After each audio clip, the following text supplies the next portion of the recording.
Hello, everybody. It is me, Demetra K, and I am sitting here with Donovan, the recovering Democrat Sadiq, and it is the Demetra K Show, where we promote Black love, knowledge, and understanding of all things that go on in the Black community to make us an even better people, with the emphasis on even, because we are great people, but we can always do better, right? And so today we are going to be talking about the gun buyback programs that y'all know who they are, tend to have in all of our neighborhoods, if you will. And I see some of y'all comments already saying that it does not work.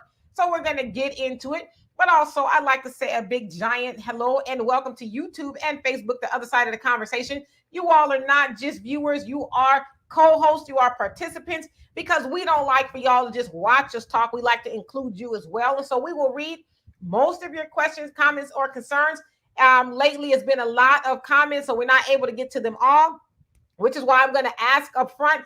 Let Donovan and you guys can make comments and stuff, but if it's something that y'all want us to address, wait till we do our commentary, if you will, so that we can read them and not get so far behind. And so I also like to say a big giant thank you to Marcus Guyton for everything he does behind the scenes on Facebook to make the show go further. Who do we have on here so far? We got Moni, Above Beyond Forever, Sean, Moreno Valley News First. How you doing? Craig and Beverly and Easy E. What's going on with you? Did I miss anybody? And Lawrence Lilly, how are you? So Donovan, what do you have to say before we get started? It's Sunday. That means when it's Sunday, it's Demetra K. Welcome to the show, you guys. Did you guys see that UFC fight? That Amanda Nunes was amazing. The Venezuelan vixen, that girl is tough as nails. Pena, she is tough as nails. I got to give it to you. That was one of the best fights I had seen in a long time. Some of these ladies out here are really putting it down when it comes to entertaining in the sports media. But do us a favor, hit that like, share, and subscribe button, and hit that thing. Even become a member if you want to get notified when Demetra puts up these great videos. But this is an important topic because it seems to me anybody that would turn in their guns for a voucher or a food stamp is a damn fool. So let's get into it. Hello, William. How are you? All right. And so this past weekend, Houston, that's where I am. Houston had what they call, I guess, their gun buyback program. And it was sponsored by One Safe Houston, if that's I got the name right. So I actually want to show you all a video of it, and then I'll come right back.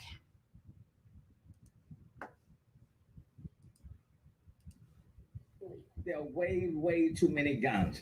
And as we put more police on the street, they are being confronted by guns. And there are too many guns in the hands of that population. And those participating say they hope to be a part of the solution. This is a program that will work, but it takes an effort of the community to actually come out and participate. But not everyone in line thinks it's an effective program to reduce crime. It's not the answer at all. It's just it's a good opportunity to make a few dollars. But the question is, what is HPD going to be doing with all of these guns? We're told once they are bought back, they're going to be taken to a storage facility. Well, they'll be checked to see if they were either reported stolen or used in a crime. But if that gun checks out, we're told they will all be destroyed. It's amazing how people can talk about everything they think that causes crime, but they don't want to talk about the number of guns. I wish they would do it maybe once every 6 months. That would give other people chances to get rid of their weapons that they don't want. Because some may not want to do it now, but in 6 months they may want to. All right, so as you saw there, that was some of Houston's dignitaries. That was Rodney Ellis. Now, he also went on to say that after what happened in Uvalde, we had to do something. We had to do a gun buyback program. Well, let me ask y'all, ladies and gentlemen, who predominantly lives in Uvalde? Well, we'll answer that question in just a second. And so this gun buyback program that they did, it said they got 845 guns, and they gave out about $100,000 in gift cards. Okay, so keep that in mind, $100,000 in gift cards. And it was held at Wheeler Avenue Baptist Church. I got to show you guys a picture. You're going to be like, wow, is my phone ringing? Okay, and so let me show y'all this really quick. All right, so I'm thinking about the whole gun argument, right? You know, like if we get all these guns, most of the guns from the bad guys off the streets, then okay, the ideology is it's supposed to curtail crime. Well, this happened, I think, Friday night, the day before the buyback. And so this says argument over girlfriend leads to shooting at North Houston gas station, police say. So in this particular case, I guess a guy was flirting with another man's girlfriend, and the guys got into it. And then the guy that was flirting with the girlfriend pulled out a gun and he shoots the boyfriend. The boyfriend is in critical condition, did not die. And so when I think about these gun buyback programs and things, I'm like, well, how do you out legislate or legislate ignorance, right? Because that's pretty ignorant to shoot a guy because he didn't like you flirting with this girlfriend, right? And so as I'm going through the news articles, I see a whole bunch of senseless shootings. There was a pastor shot here a couple of weeks ago, and it sounded like it was a road rage incident where he got into it with a guy who happened to be an Uber driver, and the Uber driver shoots him. They caught him and all of that. All right, so remember when I told you that Rodney Ellis was like, oh, after Uvalde, you know, we should we should do this gun buyback thing because we can't have another school shooting, which I agree shouldn't have school shootings. But Uvalde is made up of mostly what? White people, right? Now, the person that did the shooting in Uvalde, I don't know if he was Hispanic or what. Sounds like he was Hispanic.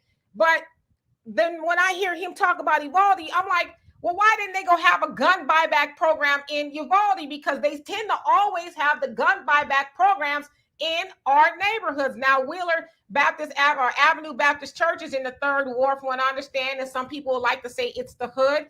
It's located near 2 major universities, TSU and U of H.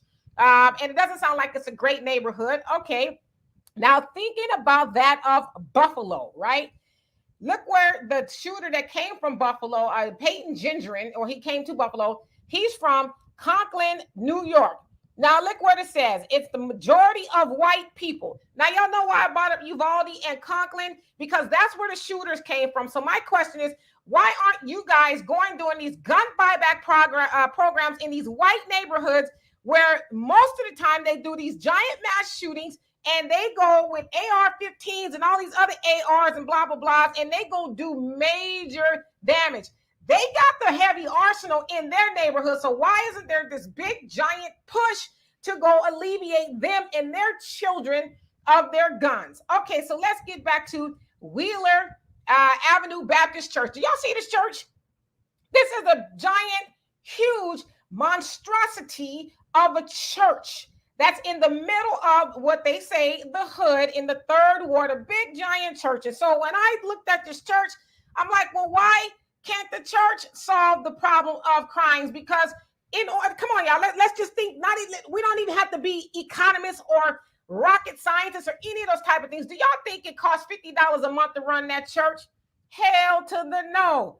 It costs a lot of money to run that church. And so why is there more money going into the church and not going outside of the church to alleviate the neighborhoods of all of these ills, right? Because we know that where there's less money, there tends to be more crime. And where is there less money right now? It's less money all over the United States, but when America catches a cold, Black people catch a flu. So we know that Black people are really catching the flu economically, right? Because we got inflation, but jobs aren't going up as far as wages. People aren't necessarily getting paid more money.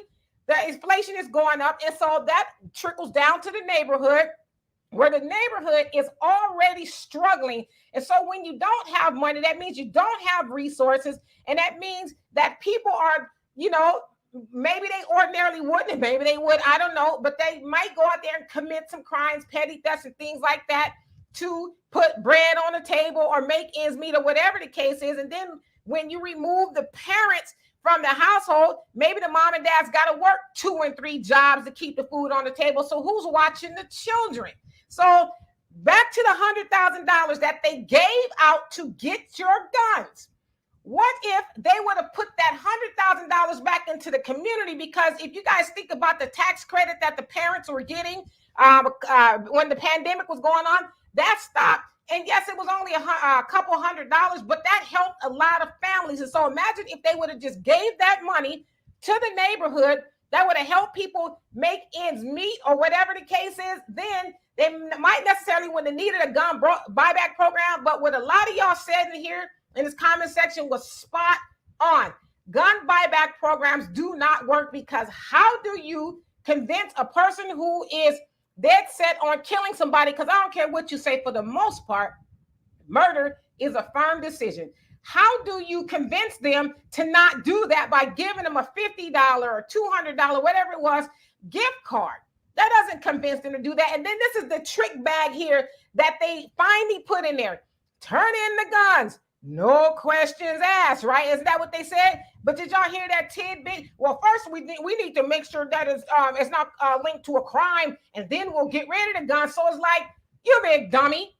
If you turned in the gun that maybe didn't belong to you, if it had a body on it, you could be, answering for that body or whatever crime that gun was involved in. And so there is no such thing, as they say, as a free lunch.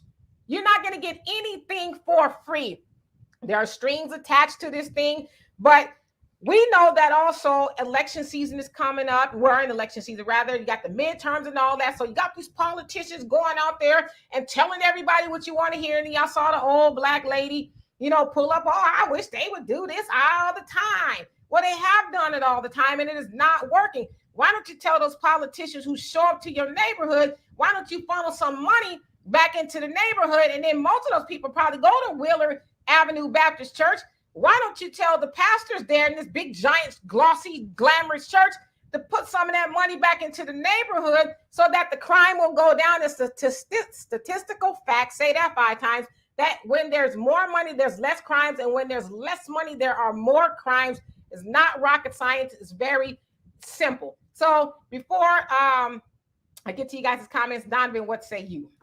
Man, you said a pretty much mouthful and brought receipts to back it up.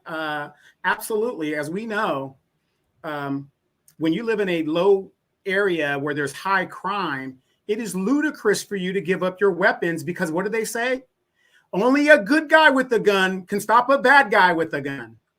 So if in the Black community, which we are marginalized as it is, if we do not have any weapons to protect ourselves, then when the gas ovens are built and they want to round us up, how are we going to protect ourselves? That exact program happened in Nazi Germany in the 1930s. Look it up. They disarmed the Jewish community and made it illegal for them to have firearms. Thus, it was easy for them to round them up and put them in the ghettos. So here's another thing that you also got to remember about some of these guns that the police department confiscate or that you turn in. Now, Dimitri, you're from the Los Angeles area, Southern California. We have a gang problem within our sheriff's department, but I'm very sure all the police departments, right? A lot of those guns that they are finding, because notice whenever there's a police shooting, oh, he had a gun. A lot of those guns that they're finding are guns that were turned in, that were used as the gun that justified a homicide or shooting. And then some of the guns that they're using, they give to the gangsters to start your gentrification. Because remember, the guns aren't tracked. The guns aren't tracked once it's in the police custody. There are a lot of corrupt policemen, and that's where the gentrification comes out. Then if the guns aren't used for that, because ask yourself, when was the last time you saw a mass government bonfire or breakage of firearms? That doesn't happen. Now, I've been in the military for a long time. Those very guns are given to other countries and cartels to keep problems going within those countries. Guns have high value. Now, I have a few guns myself legally, and I'm going to tell you, those guns ain't cheap. So to give me a $100 gift card for a gun that I've never used, even though I keep it oiled and ready and all that other good stuff to go, I spent over $600, $700 for some of those guns. So it just doesn't make sense. So, we really got to think about what they're doing. And that's what really scares me about when they do it in our community. Because like you said, they only do it in our community. What they're doing to us is what they did in Nazi Germany. You disarm the citizenry, then you can't fight and protect yourself against your government. Notice January 6th. How many of you guys know that in the the Washington, D.C. area, it is illegal to have any firearms on your person when you are in the nation's capital. How many of you guys know that? Isn't it funny that all of those insurrectionists had guns and stuff? And there was a black man that was recently charged, rightly so. He was charged 5 years. He's one of the longest people that have been charged. He was given 5 years for assaulting a police officer. But yet you had white people that had guns. And this ain't a racial thing. I'm just saying an adjective to describe the majority of the people that were insurrectionists, that had weapons and guns, and they didn't get nowhere near 5 years, even though they broke a federal law. Think about it. Absolutely. So now I'm going to start answering you guys' questions. But lastly, I want to say, you guys know that white folks, they have gun conventions, right? They're in there buying up all the guns. But in our neighborhoods, they want us to give the guns back. So y'all put two and two together. White folks are having these big giant gun conventions, but in our neighborhoods, they want us to give them back. Why?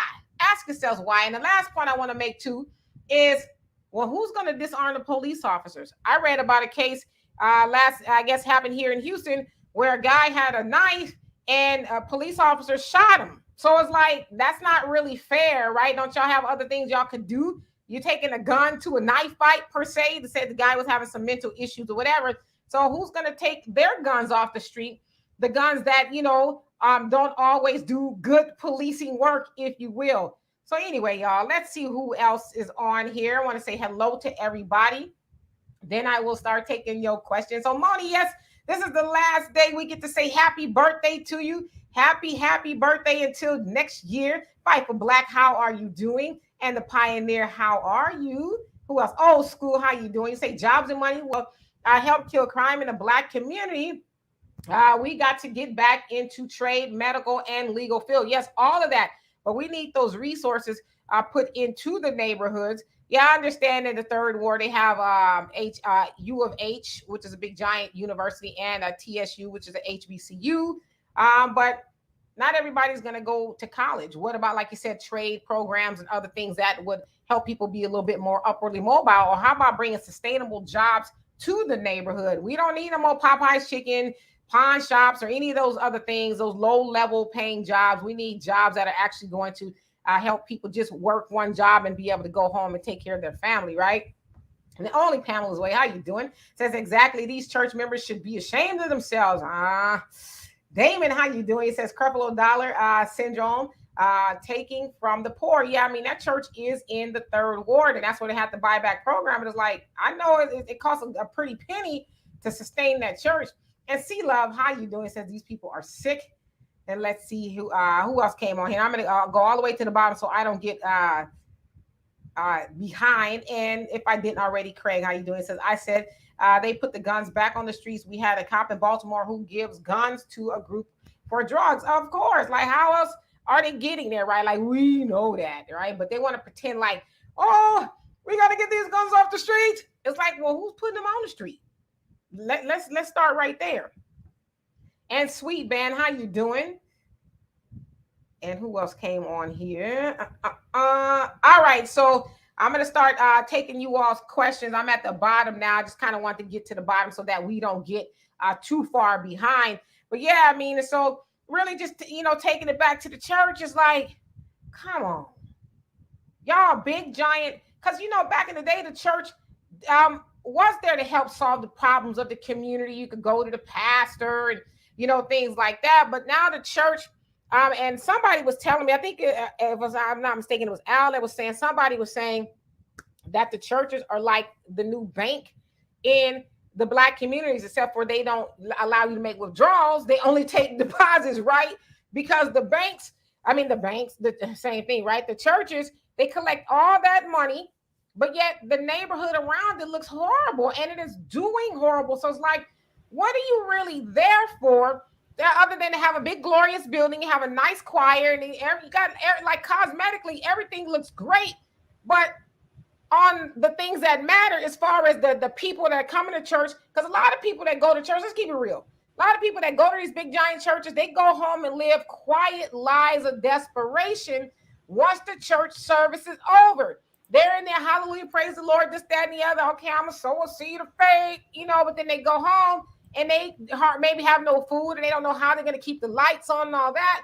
And so the church needs to be held accountable too for the crime rate and things like that in the neighborhood. Not saying that they're causing it, but it's like, wow, you're collecting all that money and you're not pouring back generously into the neighborhood. How about giving Sister So-and-so and them, you know, a stipend? Here, you know, we know y'all underserved. Here's $200 or $300 extra a month to help you get by until you get on your feet. What about something like that? Well, let me add to that real quick. And under the Trump administration gave a lot of money to the churches, not just the black churches, but the churches. Remember all those black pastors and stuff like that? And that money was supposed to go and help the black community. But do you know what a lot of those black pastors did with that money? They kept it. But Trump made it to where churches can operate like a nonprofit, and they can give money and they get federal stipends to help the community. But you kind of brought up something in regards to the bling bling pastor, you know, and it made sense. You know how you just said, like, you had this opulent, beautiful church in the, you know, the poor community and stuff. At least the bling bling pastor, his church looked like the community. It was run down and all this other stuff. And it was, so big ups to him for keeping it real. Yeah, absolutely. But the bling bling pastor sound like he might be, you know, going to sing, which that's where he was at one point in time. But I didn't want to turn this on the church necessarily. But Thundy says in Houston, there's black neighborhoods that have over 20 churches, but not one bank or grocery store. And why aren't we seeing that as a problem, right? You got all, I mean, like, golly, what good is it if my soul is, you know, getting, I guess, whatever, tuned up every Sunday, but yet I'm going home and I don't have anything to sustain me? Like, it's cute in theory to have all these churches. I think at some point in time, we're going to have to realize, just finally admit that a lot of these churches are just hustles, and they only hustle those that want to be hustled, right? But 20 churches in one neighborhood, that is ludicrous. You don't see that many churches in white neighborhoods, do you? They got one big giant one maybe that all the white people go to, and maybe a couple ones here and there, but they are not inundated with churches on every corner. And it's easy to say programming was these churches, was these churches do well. I'm sorry, I thought those were exclamation marks. Yeah, they do exceptionally well. And Al, you say Wheeler Avenue had enough money to move Frenchie's Chicken up the road so they can take over their spot and expand parking. So Frenchie's Chicken is a staple out here, I guess, in the South. And from what he is saying, they moved them down the road so that they would have more parking areas. So you think about it. And I guess Frenchie's is a low-key a franchise, I guess. That takes money to ask a restaurant to move so that we can have more parking, right? So if you got money to ask a chicken shack to move, then don't you have money to help the people in the neighborhood? I mean, I'm just like, to me, I don't think it needs to really be that hard, but apparently it is. And I see a lot of you guys referencing the Democrats. And yes, that's the Democrats that's doing that to black people. Instead of saying, let's put this money back into the hands of the people, they try to skirt the issue, blame everything else. And they really like chapped my hide when I heard that congressman, I guess that's what he is, you know, talk about Uvalde, and that's why we need to get the guns off the street. It was like, well, take the ass to Uvalde and go up into those neighborhoods and get the guns up out of those neighborhoods, or where these white people living with all this arsenal. Go to their neighborhoods, but stop putting that on the backs of black people. But you know why they put it on the backs of black people? Because they need black people to vote for them. And that's their way of making them feel safe. Oh, well, we got all these guns off the street. Do you really think a criminal gave up his guns for real for $50?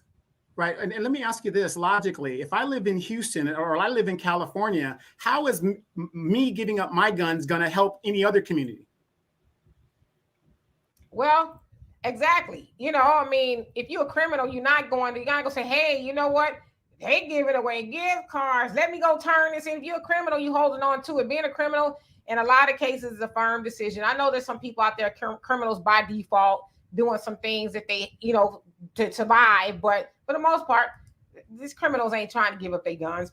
And Sweetbang says, yes, it's sad. Everyone is making money off the community, but the community. Yep. And Only Pamela's Way says, exactly. It's no problem for them, church goers. It should be though, right?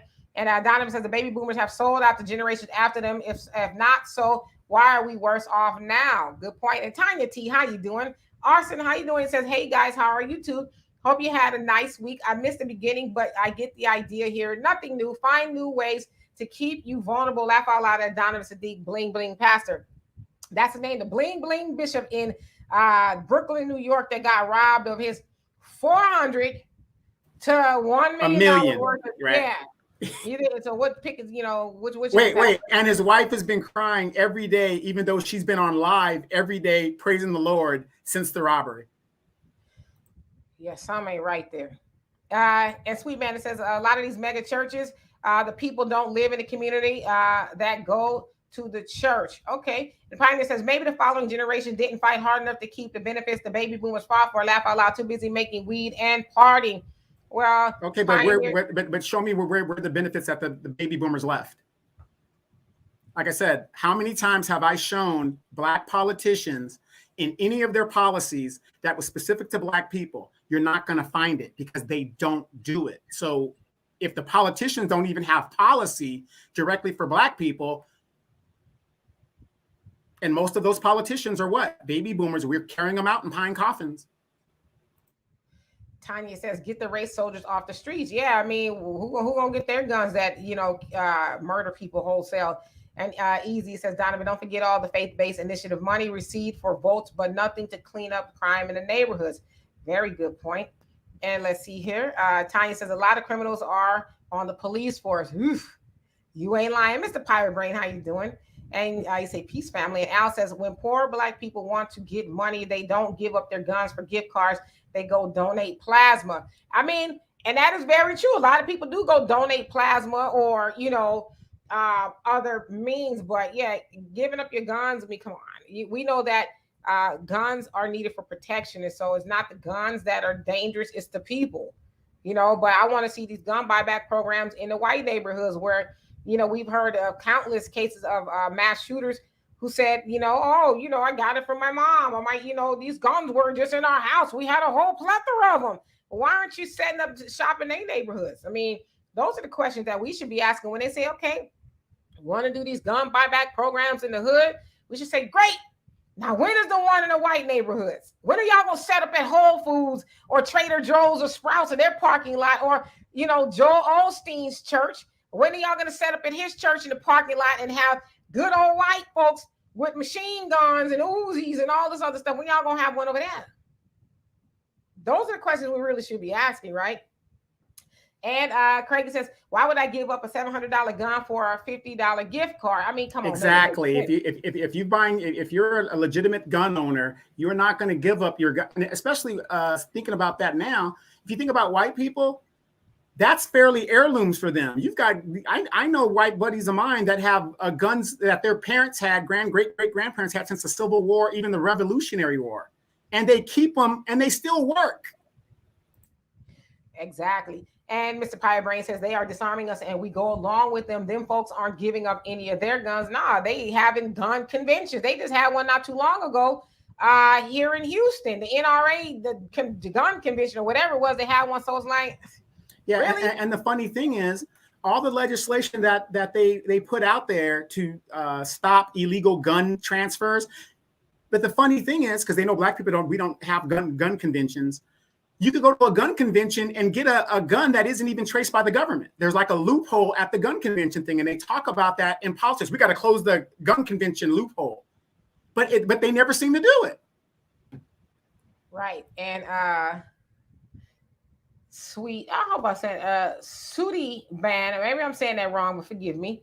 Says no way. They are destroying those guns. They are more valuable for resale. Than to destroy them. No, absolutely. I mean, then they gonna only destroy them after they run a background check on the guns. But didn't y'all say it was gonna be no questions asked? Y'all said it was gonna be no questions asked, but now all of a sudden y'all gonna be doing these backgrounds and checking out the guns to make sure they good. It's like, I'm gonna keep mine.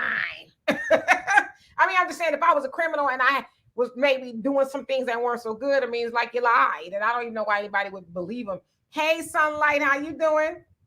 That's not Phyllis. You say looking for gun buyback from white supremacists across the country. Yeah, that ain't gonna happen. and think about this. What if you do have an illegal gun and it was involved in some kind of homicide? They've got your name and information, so you're the person that they have to go with, right? So so basically a lot of innocent people could be charged with a crime that probably actually didn't even do it. There's a whole lot of stickiness going on with that. And Damien says, Whitey ain't giving up their guns. Nope, they sure aren't. In fact, Not Feeling says Democrats been disarming. Let's see. I've been disarming blacks for decades now. Yeah, we've been giving it to them. Brother Reggie, how you doing? Freddie B, what's going on with you? And Sunlight says no one ever questions the cops or politicians on this publicly. No, they just go along with it. You know, everybody, woo, child, they having a gun buyback program. Oh, yes. It's like, but what does that mean exactly? Yeah. And again, think about it this way, too. Y'all don't think they sat in the war room, if you will, making a decision like, okay, y'all know the economy is bad and people need money. So they going to show up to turn their guns in for $50, $100, $200, however much it was. So yeah, of course they going to show up. But are you really solving the problem if you're not factoring all the things that are in play now? The economy is bad, inflation is high.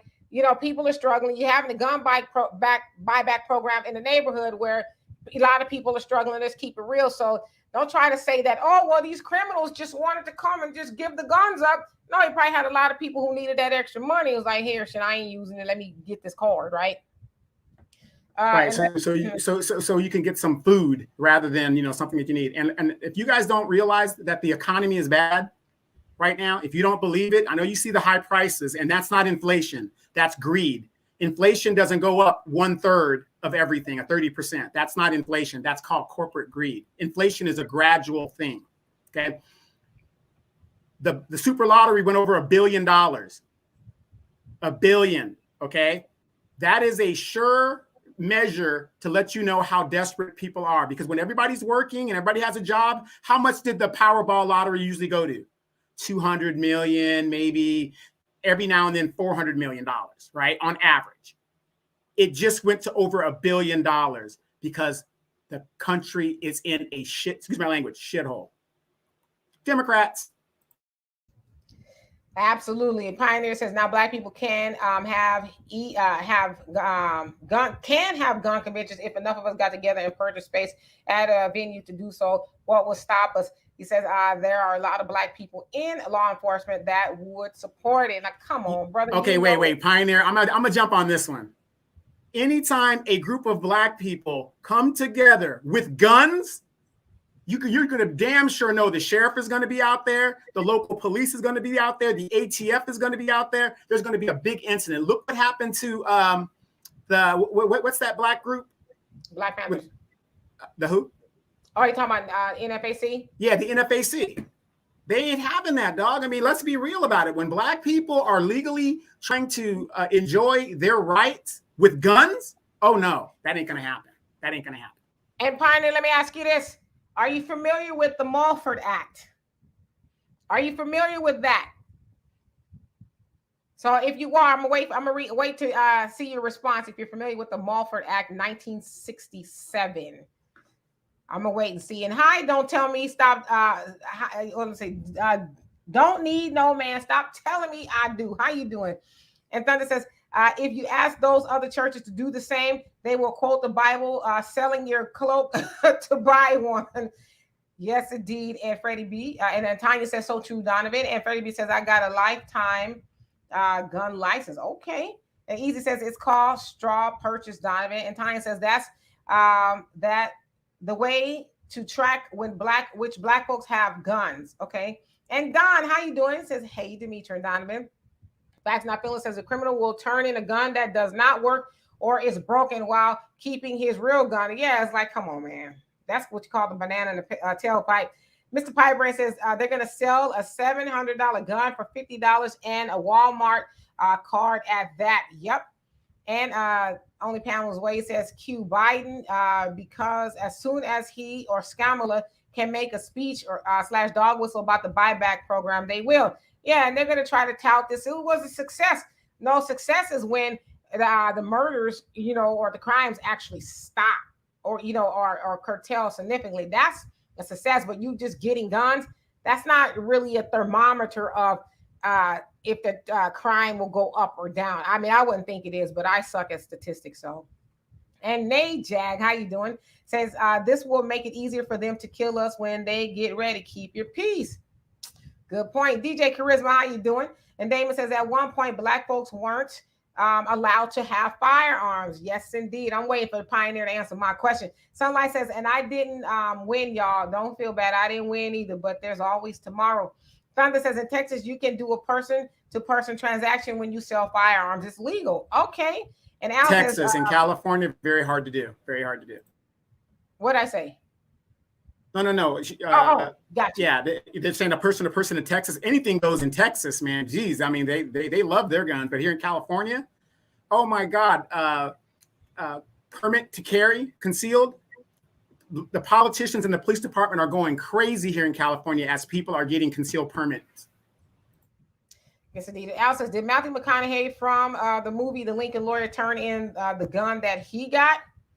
I don't know, refresh my memory. Hey, Yanni, how you doing? And Damon says, Black Panthers. Yes, we're getting somewhere. DJ Charisma says, if you are a Black homeowner, you better not give up your gun. I am a homeowner myself, and I'm trying to have a gun collection. Yeah, most other people do. A lot of white people and other people, they have gun collections. You know who they trying to protect themselves from? You. Because the media tells them that you are a threat. And yes, and let me say this also, if you're a homeowner, a lot of people don't know this. Stop letting the police into your home. If they do not have a warrant, do not let the police come into your home. Because if your son has a little weed sitting out there in your home, and as you welcome them in, that's called, it's a direct sight or something, and they can now arrest you in your home without a warrant because you welcomed them in. But if you did welcome them in, you can also welcome them out. A lot of people don't know that because you guys bow to the authority, the appeal to authority. Do not let law enforcement into your house for any reason unless they have a warrant. And when they have the warrant, read it before you let them in. I see Donovan answer my question when I asked the Pioneer to answer my question. And Pioneer, so you say, I know about the Mulford Act. It was the act the state of California passed after Black Panthers came up in California's State House with their arms. Yes.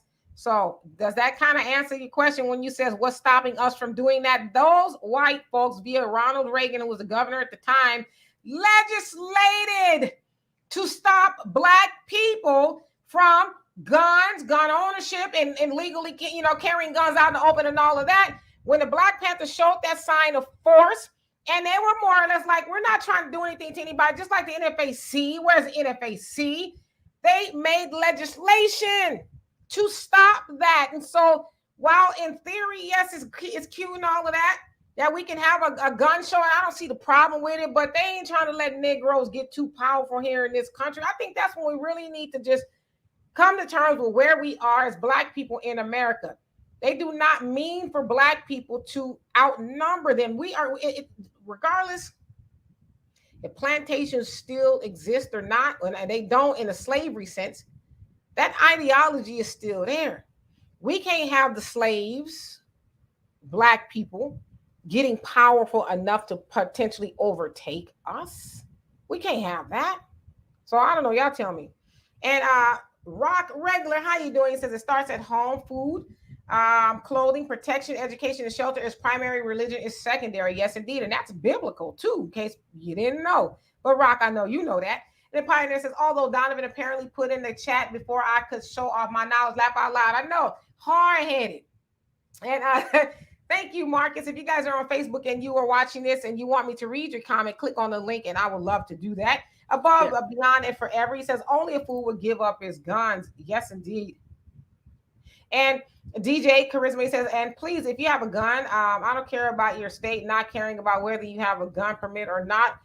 In order to buy a gun, still obtain a gun permit. Yes. Pioneer says, not sure about the status of the leader, but the NFAC, NFAC was a good example of how Black folks can get together with arms, and the law will do nothing about it as long as they are doing it legally.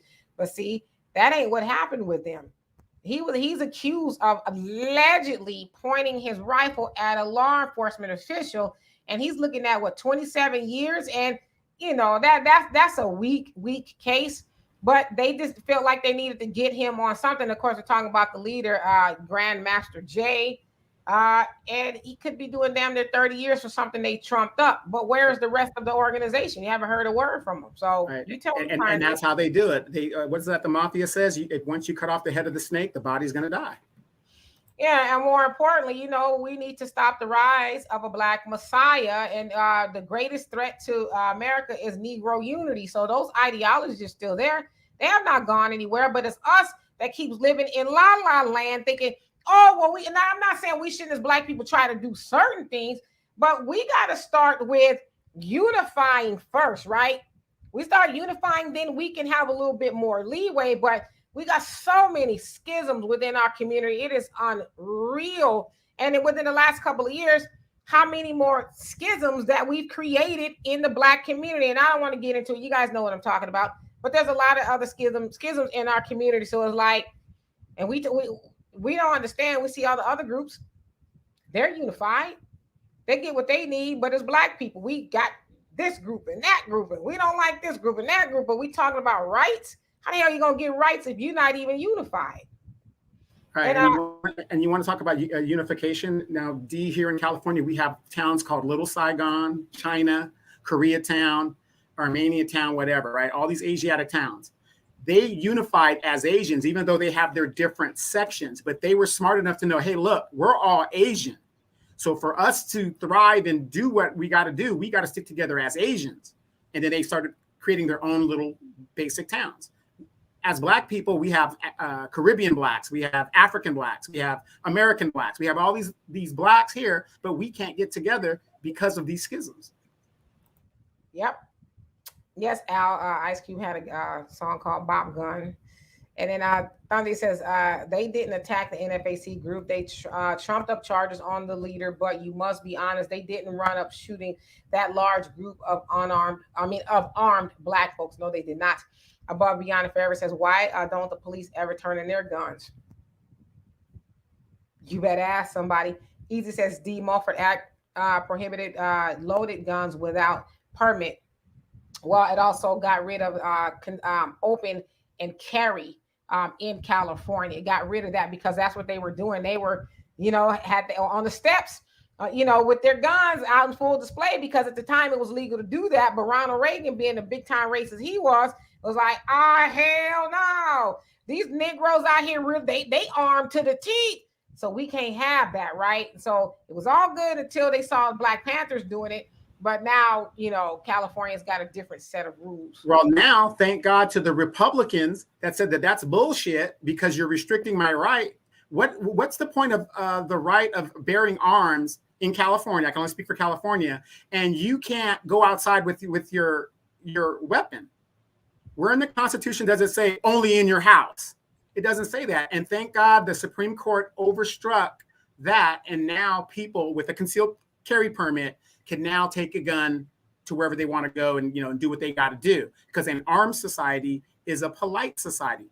But again, key word here, it took Republicans to give us our rights to protect ourselves, because also the Supreme Court mandated that police do not have the duty of your safety.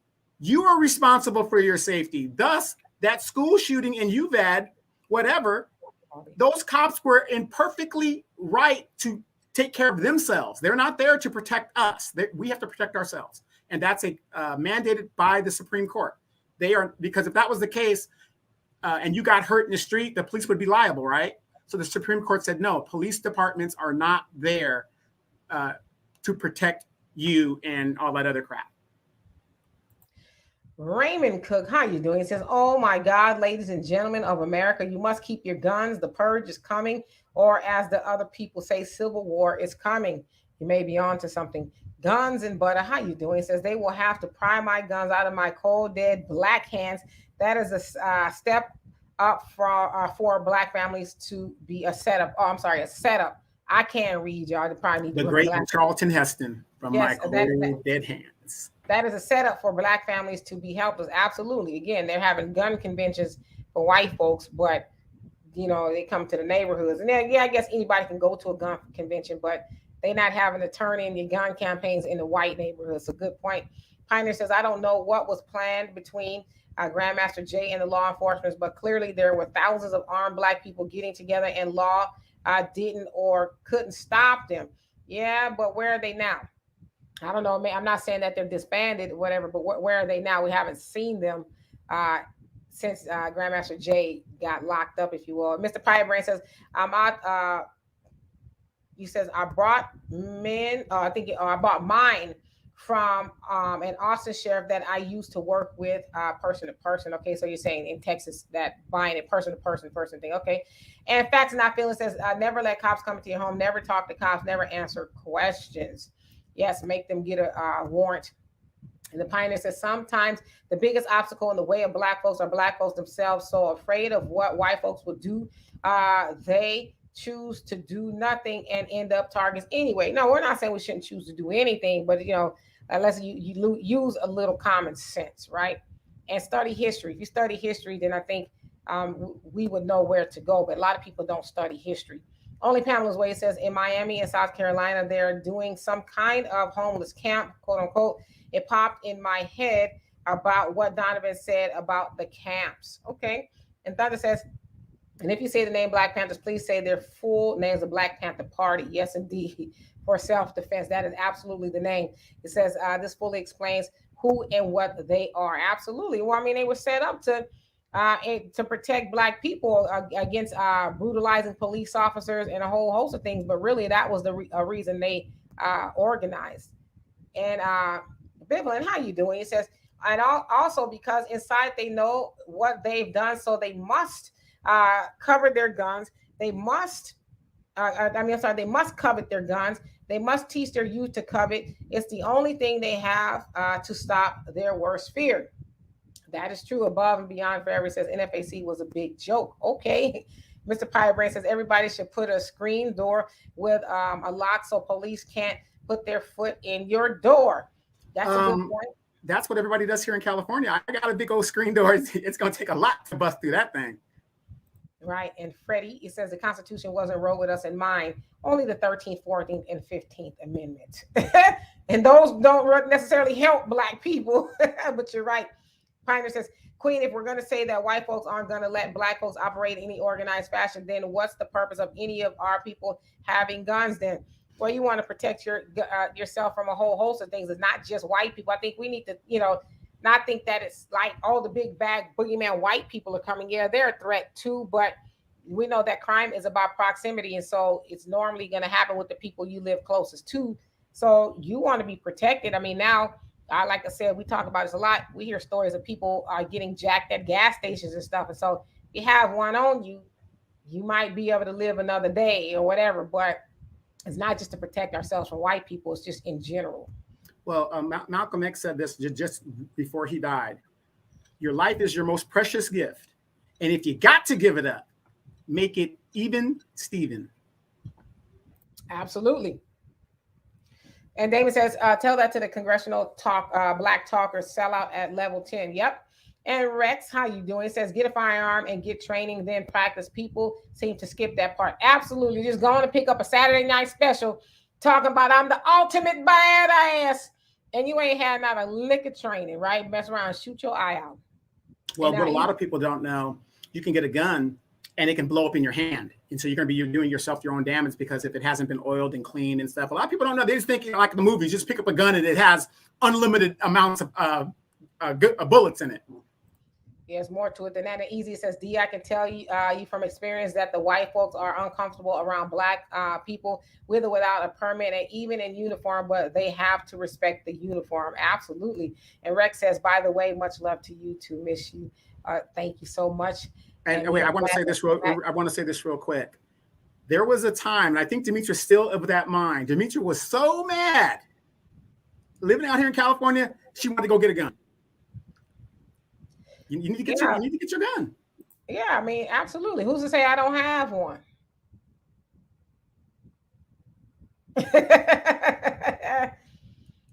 And Neo Beta Alpha 15. Interesting name. How you doing? And Pioneer says that's great. Great question, Queen. What happened to the rest of the organization? Their leader got put in jail, but most of them are free. What's stopping them from having more rallies? Yeah, I mean, I don't know. You tell me. Maybe they said, "Hey, you better, put the kibosh on your group, otherwise it's going to be some real problems." And so, from what I understand, I could be mistaken. Sounds like when he was going through all of that, he told them to stand down or whatever that means. I don't know. But then again, it's the same thing with our civil rights leader. Once everybody got killed, how come Nate Abernathy didn't stand up after King got killed? Look at all these people that didn't stand up. And the ones that did stand up, Jesse Jackson, all these other people, all the lieutenants, they ran for office. And, how the hell do you tell people for almost 20 years the system is corrupt, the system is prejudiced, the system is racist, then you go join it? John Lewis and other civil rights type people, Bobby Seals. Yes, indeed. Explicit Mind, how you doing? He says, love you, Demetra. Love you too. He says, and you all may disagree with me, but the title Black fulfills white supremacy even in politics. Okay, so I guess basically they're saying we shouldn't call ourselves Black. Is that what you're saying? Okay. And Neo Beta says we need to unite and separate from these other nations. Yeah, but right now we're too busy separating from each other. Pioneer says, in fairness, I would say that Latinos and Asians are united in the United States because their distrust and competition with Black people unites them. If we weren't around, they'd be fighting each other. Okay, but let's say that is true, which I'm not disputing it. Don't we have common enemies or enemies? We've had them ever since we were brought over here. So why is it taking us so long to organize and unify?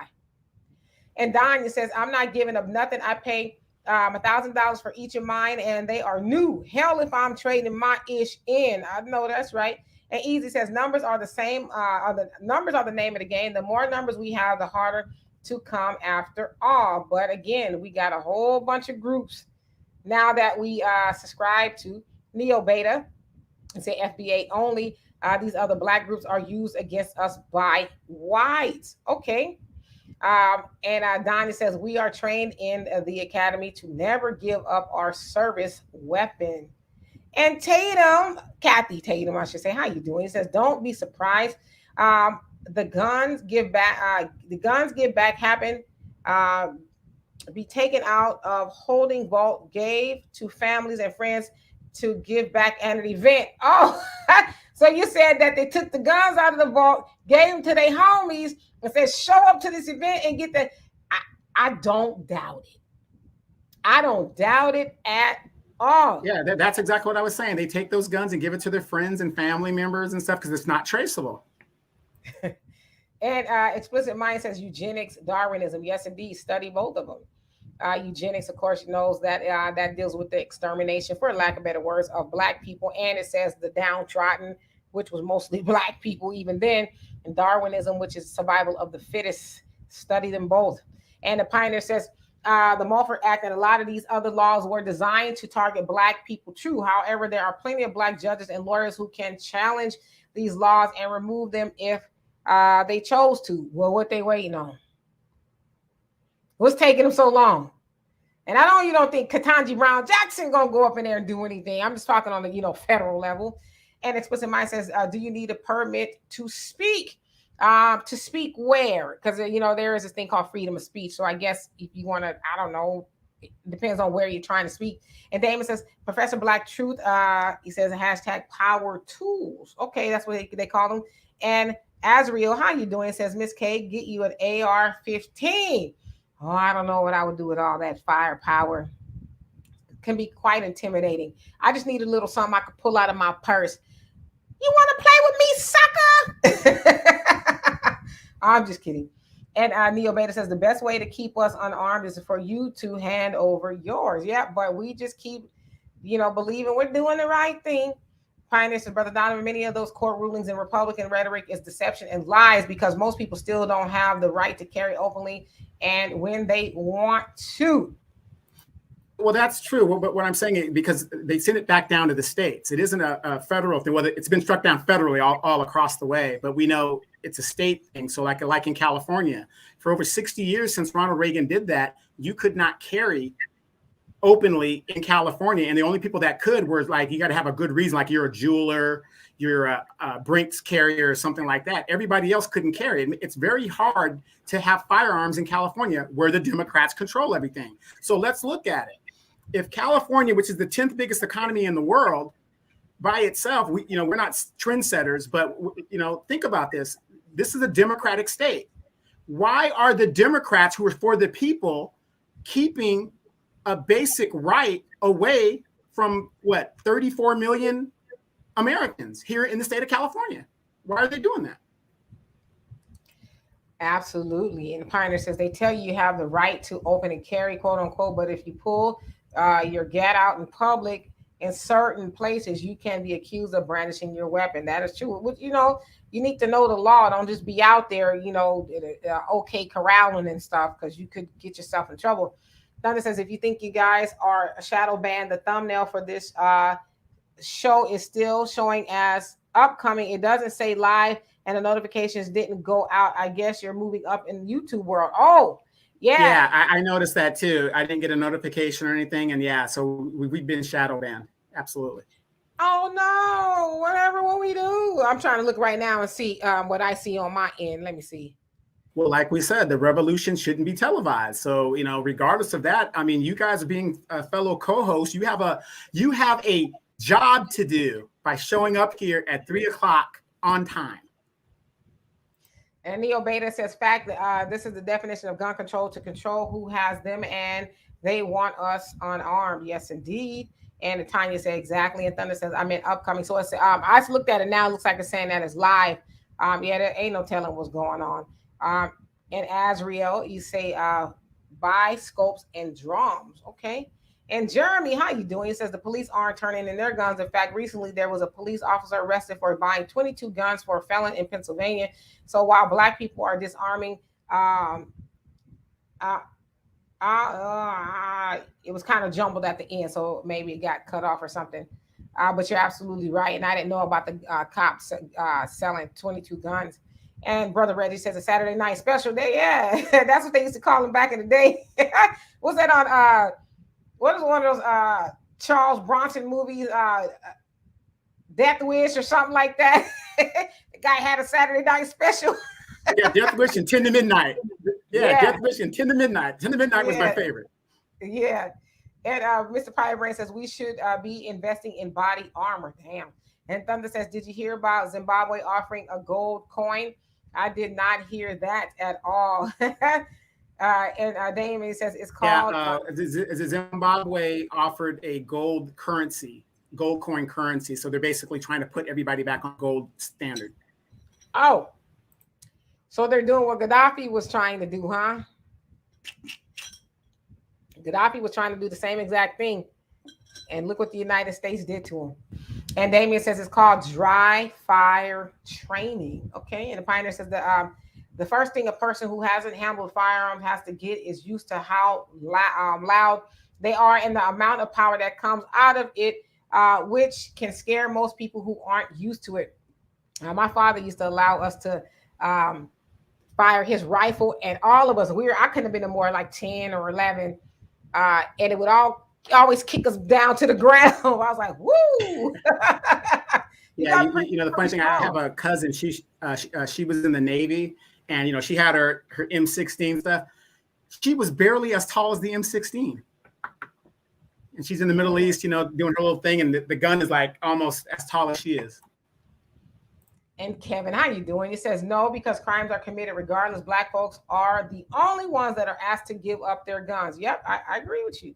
And Jeremy says, I hit send by accident. Okay, he says, Black people are voluntarily disarming ourselves. They are illegally arming themselves by any means. Yes, indeed. And Biblian says, they just always want to be in with them. They just use the struggle to get their attention. Yep.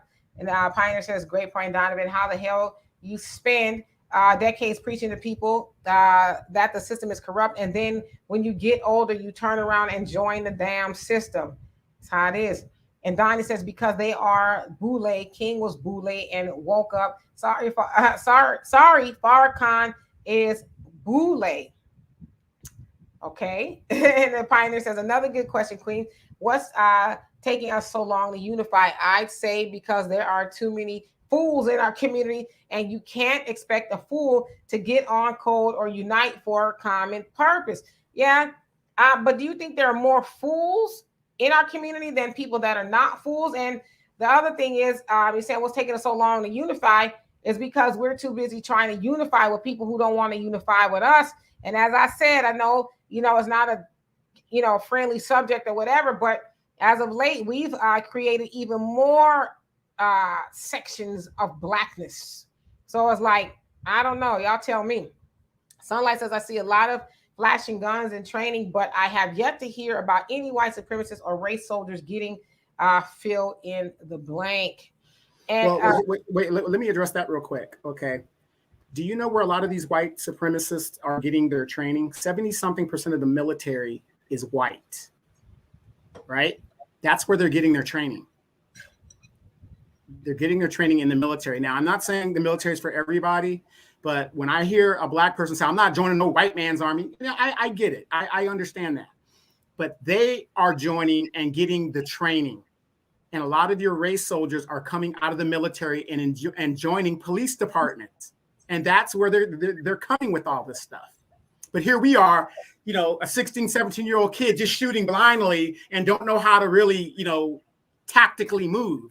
Whereas these white supremacists, they're going in there, using their military training against targets of convenience.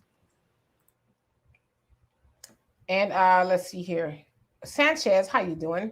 He says, who in their right mind is going to give police guns? Do you know how much a gun costs so they can give you $50? I totally agree with you. Miner says, well, first of all, if the Second Amendment guarantees you the right to keep and bear, carry arms, why do you need Republicans or any other politicians to re-give you that right with another law? Because legislators they make the laws. So again, just like they could have codified Roe versus Wade to make it permanent, that's why you have the legislation. They can change the Constitution. Thus, the 14th, 15th, and 16th Amendment applies to us. They can take that out at any time if they want to. So that's why. Thunder says, Demetri K, you can handle AR-15. Agnes was able to get her fingers around that big black rifle and use it. A young woman like you would be able to handle it, no problem. I'll keep that in mind. Yes, and Thunder, me and Demetri were talking about me getting on your program as well. We were talking about this before we came on the show. I told him, I said he might need to talk to you, and see how he can get him a season. Like I'm talking about the pork fat seasoning that our grandmamas and them used to have on the porch, the salt pork seasoning, ladies. He hasn't tried the extra seasoned ladies. So I told him to reach out to you and get some pointers on, maybe that's where he's going to find his happiness with, some seasoned ladies. I'm talking about the marinated ladies. And Kathy says, Donovan, Houston buyback turned in 800 guns at the church. I don't believe all politicians showed up with the media unless they knew, very suspicious. Everyone in line was Black. So we have no justice, no peace or defense. Absolutely. So yeah, it's like, come on, that was a nice trick, but some ain't right. And Thunder says they call the AR-15 the black rifle, just in case you were wondering. Oh, okay. I thought they called the chopper the AK-47. That's the weapon to have, man. That thing just chops everything down. Yes. And Damon says, Miss K, get you a Taurus G2C 9mm. Trust me on this one. Okay. Y'all speaking Spanish to me. So, and Azriel, you say the IRS just brought 10mm submachines for them. They did? Why? And Dine says, I'm getting Kalashnikov.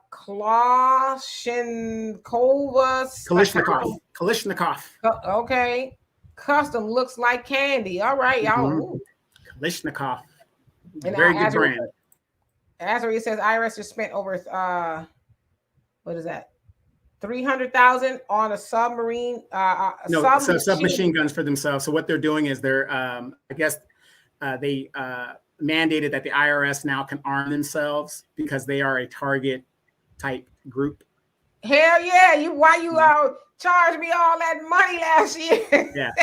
Yeah. And real quick also, how many of you guys heard that Joe Biden is continuing to fill the wall down by Yuma, Arizona? Didn't he say that the wall was when Trump was in was racist, but he's going down there and putting more walls up?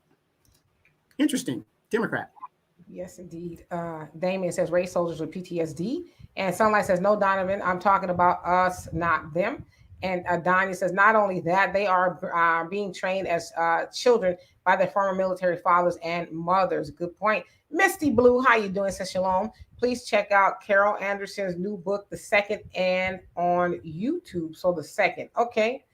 And Jeremy says, maybe the people are giving the guns to the alphabet people dropped off in their neighborhoods in the first place. Oh, alphabet people like the FBI and CIA and all them. Okay. Vicky, how you doing? And Rock, you say for the last 500 years, most Black folks have been at war. The problem is that most African Americans in this country don't have an understanding of what war truly is. Good point. And Don says it's very hard. It's a very hard life, and not everyone can do it because there's a lot of shit you have to deal with physically and emotionally and still not sell out. Pioneer says, well, a lot of Black folks are in the military or in law enforcement. Thank goodness they aren't listening to the anti-cop rhetoric pushed in our much of our Afro-American culture. This is our country too. Okay. Rex says, too bad you don't still live in Cali, Demetra. I take you to the range and let you try a bunch of different ones.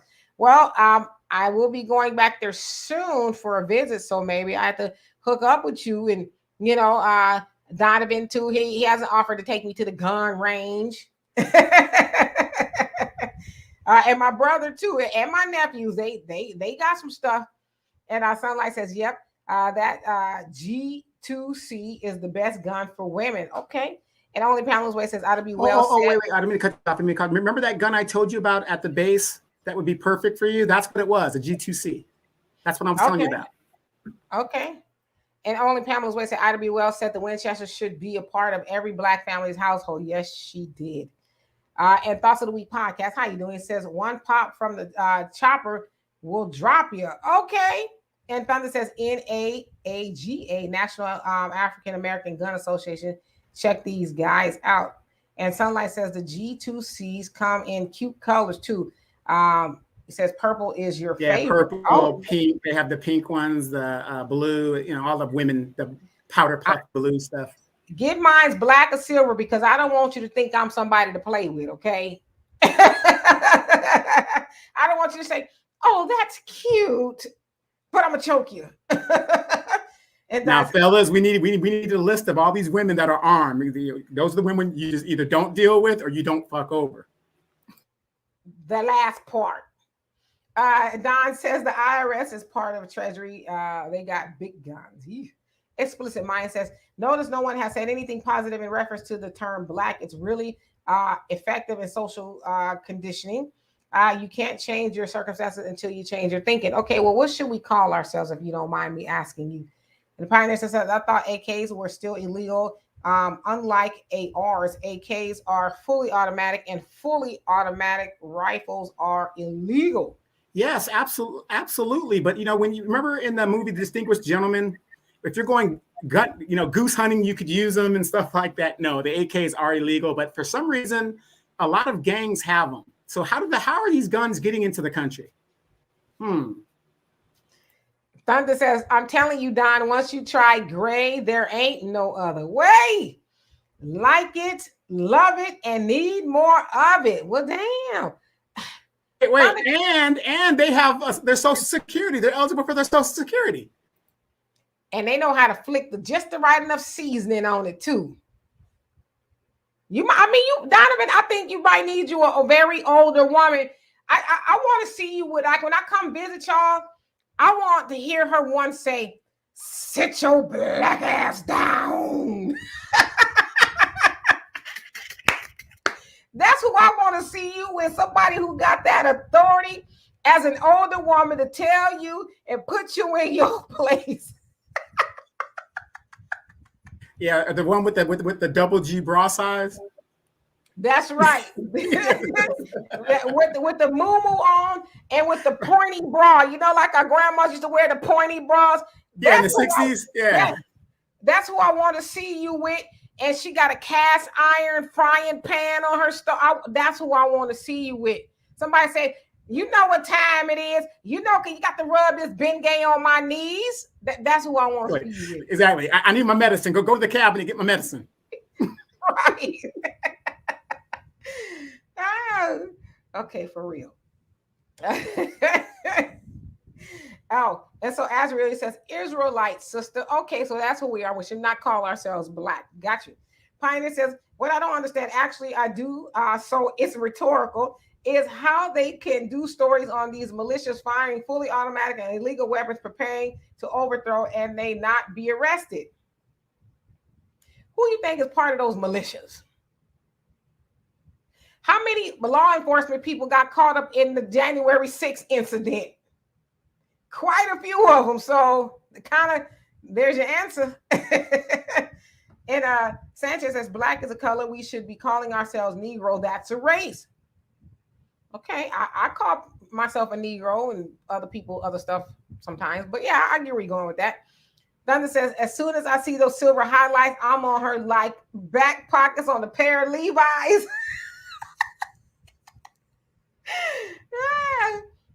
And Azrael says, war or was 10 AKs are legal. Maybe I'm reading it wrong. Forgive me for that.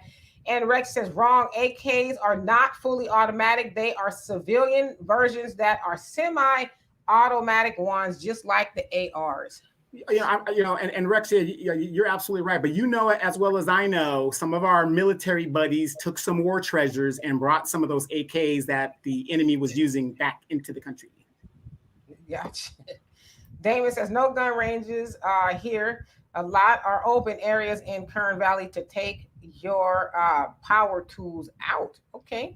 Finder says, I've seen several stories, even on mainstream news, of reporters walking around talking to these right-wing militia members out of practicing with their weapons. Reporters can find them, but cops can't. Exactly, right? They're watching them in the woods and they're crawling and, yeah, we got to prepare. And the reporter's right there with them, but it's like... Well, remember in 2000, we couldn't find bin Laden, but a reporter went right to the cave where bin Laden was and interviewed him. Exactly. What? Come on. Y'all laughing because y'all know it's true. That's what Donovan needs. He needs him a woman that got a couple of little gray hairs under her chin, and have her little stockings rolled down like donuts at the ankles. Yeah, she's got the little thing, but you know what? She has to be a member of the Big Hat Gang. I'm not going to church with her unless she's a member of the Big Hat Gang. She got to be front row. You don't need a sister going to church. You need a heathen old lady that's... Oh, you mean that the sister that was like the club going one? Did you ever see that meme where the lady for her funeral, they propped her up for her funeral and she was the grandma that went to the club all the time? You need you a sister, an older sister that is too old to hang out at the Elks Lodge. That's who you need to be with. But can she go to the VFW? She can, but she's, those days are past her now. You know what I'm saying? And let's see here. Thunder says AK-47s, some are not fully automatic. They're made for civilian population. And even if they're fully automatic, you need a class 3 tax stamp, or some people call them a license to have a fully automatic. Y'all better come on with the knowledge. And if I didn't already, Wilbur, how you doing? Jeremy, you say, how rude of me. I just jumped in the room and started talking. Good evening, Demetri K, Donovan, and Black First Fam. Yes, indeed. That's okay. It's all good. Thunder says, God bless Texas ARKs and AR-15s, G3s, and anything that goes bang is not illegal down here. And Damon says, Tiger Bomb for the old folks. Yes, she got to have a Tiger Bomb on back order. It just automatically shows up at the door. She ain't even got to go to the store. It just shows up. And Raymond says, she has a lifetime supply of tab in the garage. Yes, I want her to be so old that she still collects blue stamps. That's how old I want her to be for Donovan. And Raymond says, there are 15 rifle or AKs for that thing that Donovan said. How do you say it? Kalashnikovs. Kalashnikovs. It is sold here in America to the public, or semi-automatic rifles are not fully automatic. And Jeremy says we can't expect these people to arrest themselves and their family members. And Bivlin says your doctor, your dentist, the prosecutor, fee store owner, those are the folks in the militia. You better preach. And Explicit Mind says you tell them to call you Demetra K. They want to call you black. Okay. And you don't have to ascribe to their thinking. I'm not okay with anyone else outside of melanated people calling me black. It's rude. Okay. Well, where did the term black come from? Isn't that something that we came up with? I'm black and I'm proud. You know what I mean? Because at first we were called James Brown. Mm-hmm. Yeah, right. It was called and then it's used as an adjective as well when when you're describing somebody. So when the police says we need a description, it was a black guy. Correct. But I hear what you're saying. And Jafia, how you doing? And Azrael, it says war. I don't know if you're saying war. WAS 10 is a Romanian AK-47. Got you. Y'all speaking gun stuff now. And Missy Blue says, have y'all seen the RWS children at the gun range? So you're talking about the white children at the yeah, and they are efficient too. Marty says the white women are gone. Yep. Marty says it depends on the state. Not everyone turns in guns in Detroit. They turn in old, broke down ones. If you think you're turning in a gun, nobody should insult your intelligence with a gift card, $50 to $100. I totally agree with you. And the Pioneer says, Queen. So in other words, you want to see Donovan with a woman who keeps a hot comb. Yes. Lying on her stove, and the smell of burnt hair and grease permeates the house every time you come over. And I want her to have that bucket or that coffee can full of grease. The fish grease. Yeah. No, it ain't just fish, brother. It ain't just fish in there. It's fish, it's potatoes, it's chicken, it's you name it. That's I mean, hell, she might be able to put some in your burn too when she press up your hair. Mm-hmm. Yeah. Well, no, but here's the thing though. Here's the thing. That is the one time I would not get upset at her having a wig. We're about to go downtown. Go grab my wig, baby. And don't forget the teeth. And Justice Anointed Courage, how you doing? Says disarm the prisoners. And Thunder says get yourself one of those active seniors. Yes, active. Actively to tell you to sit your black ass down. Well, you know the funny thing is though, in all seriousness though, there are a lot of older women that are for some reason that they're single or something like that. But remember Judge Stacy? What's her name? Stacy. She was a judge in Texas. We interviewed her on the show one time. Stacy Williams, I think her name was. Oh, I know what you're talking about. I can't think of her, but I know who you're talking about. Yes. Yeah, she's like 70-something years old, I think. Maybe late 60s, 70s. Yes, maybe late 60s, something. Very attractive woman. I wouldn't have thought she looked as old as she was.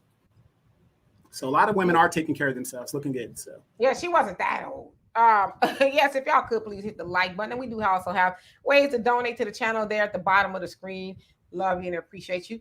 And let's see here. Azrael says, get a sister that keeps plastic on her furniture. Yeah, that's what I'm talking about. Plastic, and she got that plastic runner from the door all the way through the house, so she don't want you stepping on her carpet. Yes, you got to. Thank you for adding that in. And Mark Bruce Wayne Brown, how you doing? He says, hell no, it's not a solution. It makes our predicament worse if we don't have the needs to defend ourselves or our homes. I totally agree with you. And Explicit Mind says Darwinism. And Pioneer says, sis, you say Donovan needs a sister with one of those big old bags enough to fit her Bible, hot comb, Vaseline, mini liquor bottoms, pink oil sheen spray, and of course her straight razor. Yes. And don't forget her Virginia Slims or her cool cigarettes. The cool, you know what I mean? And the bonnet. You got to have the bonnet.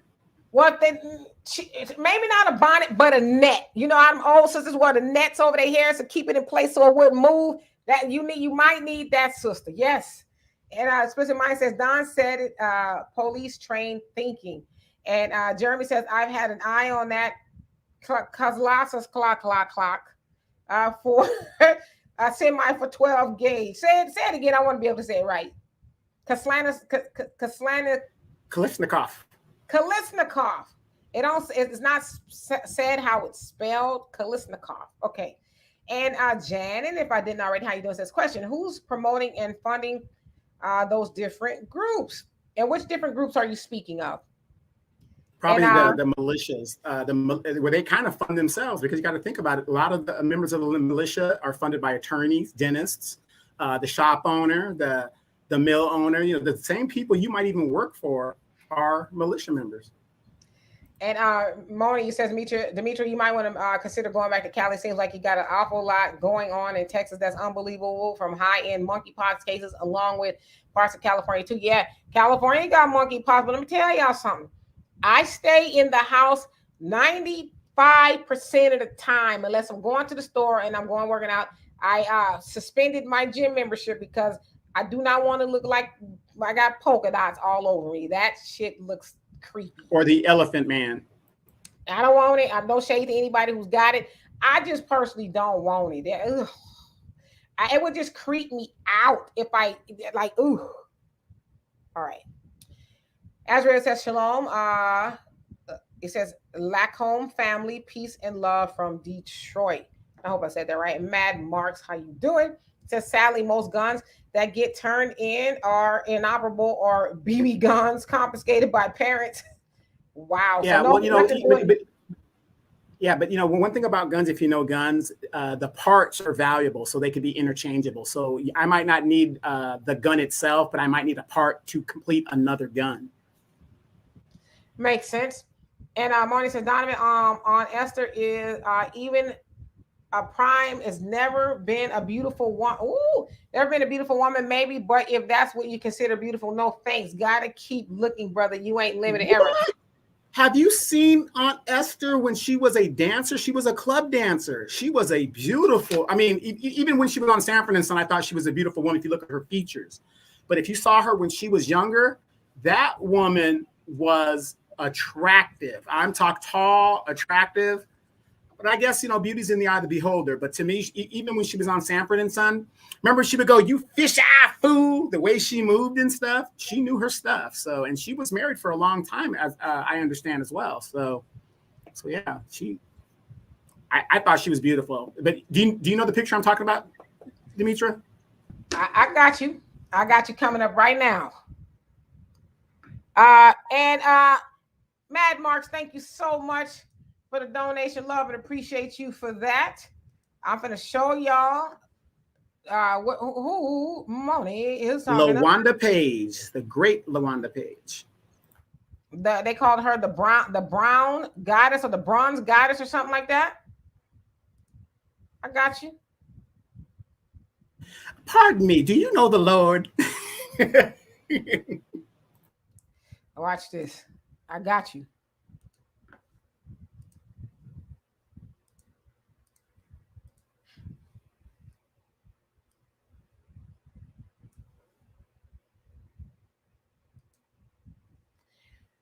That right there was Aunt Esther. What you say about that, Moni? That was Aunt Esther. Yes, Lord. Natural. There's nothing better than a sister. I'm sorry. Nothing better.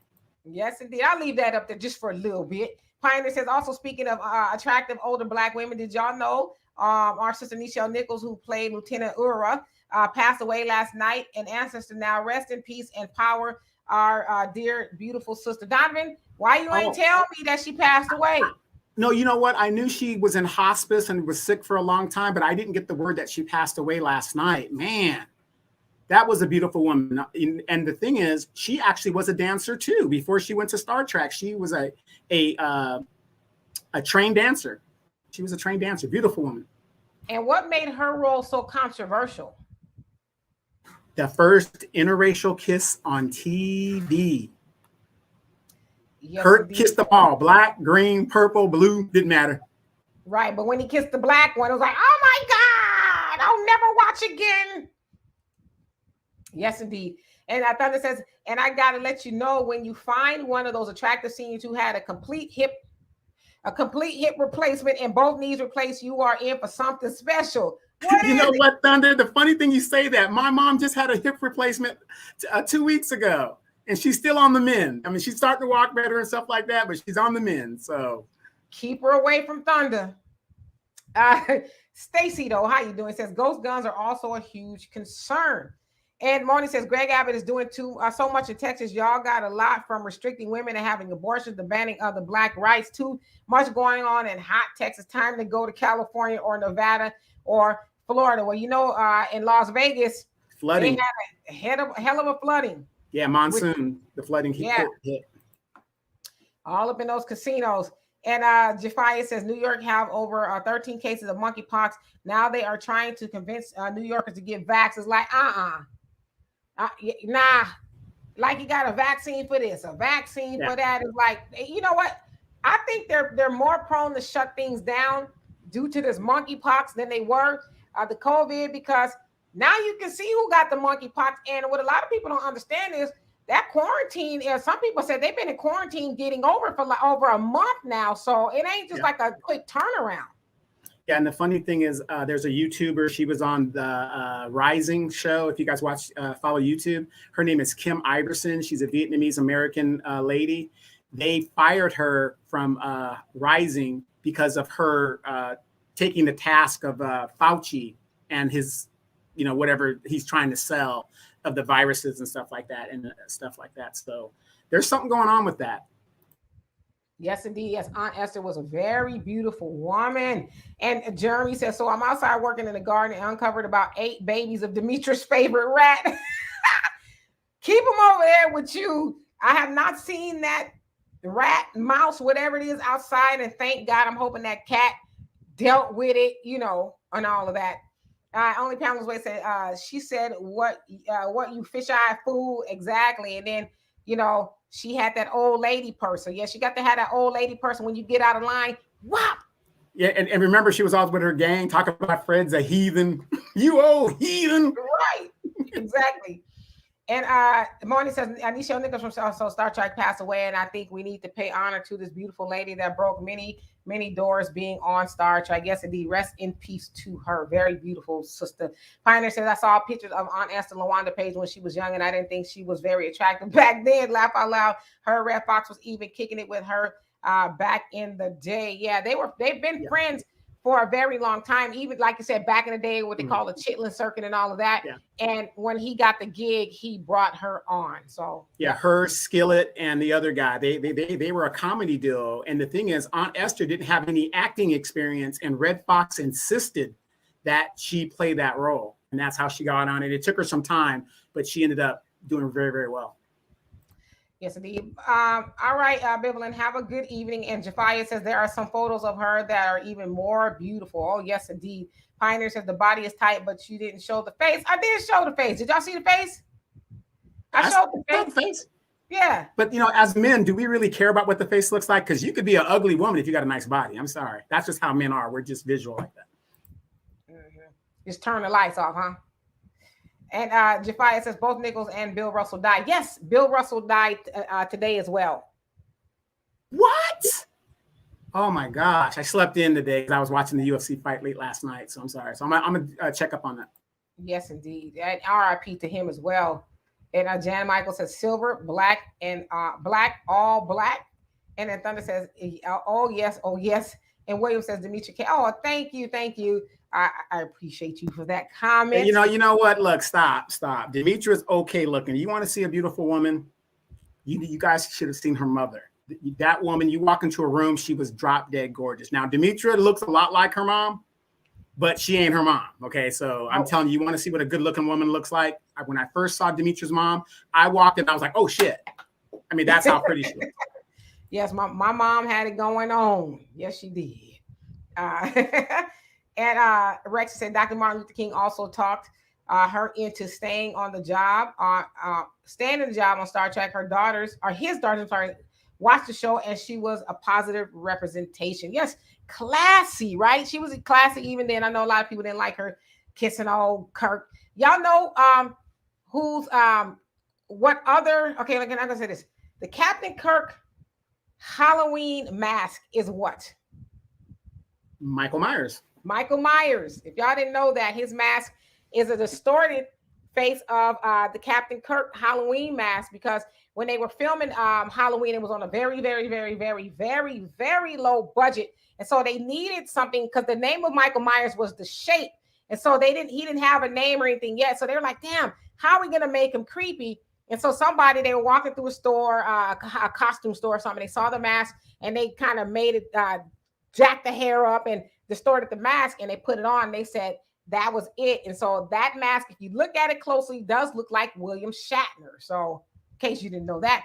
And Brother Samuel, how you doing? He says that wasn't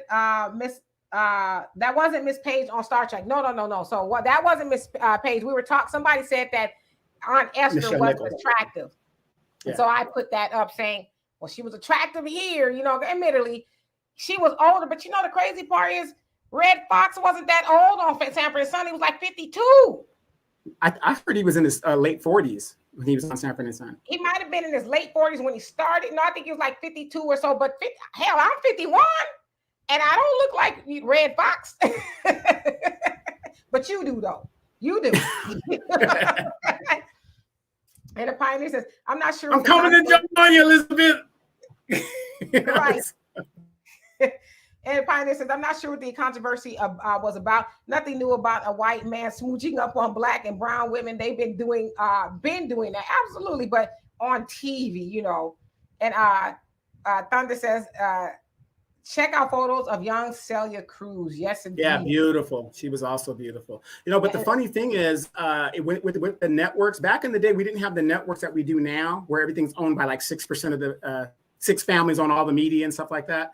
You had individually owned radio stations. And in the South, in the 1950s, I Love Lucy, they didn't want Ricky to be the father because he was a Cuban, even though he was a white Cuban. And they wouldn't air I Love Lucy in the South for, you know, and I think it was like for the first year, they didn't air it down there because of the mixture of the Cuban blood there. Right. And Pioneer says, but I'm sorry, but if the monkeypox starts spreading as bad as COVID did, it's time for the society to collapse. Ain't no working and living with that mess circulating in society, but it already is, though. It's already circulating. So just so you know, and Moni says the moral of it is keeping people to be unarmed so they can take advantage of you. If you more people had conceal and carry weapons, I think that's what it is. It will put an end to a lot of police running up and doing people like George Floyd, Breonna Taylor. Absolutely. But that is why they don't want you armed, because when you're not armed and they've got a gun, guess who controls the situation? They do. Yes, indeed. All right. So let's see here. Raymond, he says, no reason to be concerned about a ghost gun in the United States of America. You're allowed to build your, and then your comment cut off. So he said, there's no reason. Yeah, you're on. You're allowed to build. Gotcha.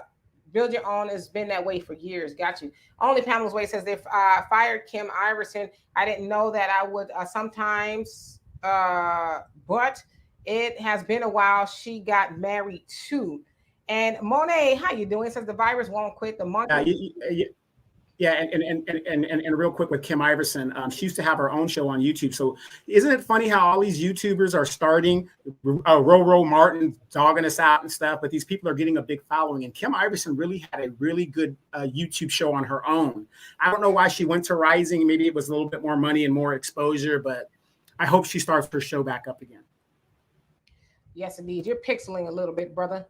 And Monet, you say the virus won't quit. The monkey pox is in my town, and the virus that is affecting newborn babies. Yes, it's a lot going on, but you know what?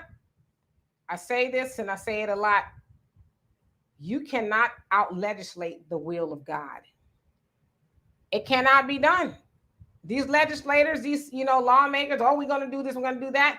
Y'all read the Bible, a lot of this stuff is prophesized, and so they think they're going to out-legislate this, that, and the other. You will never be able to out-legislate the will of God, ever.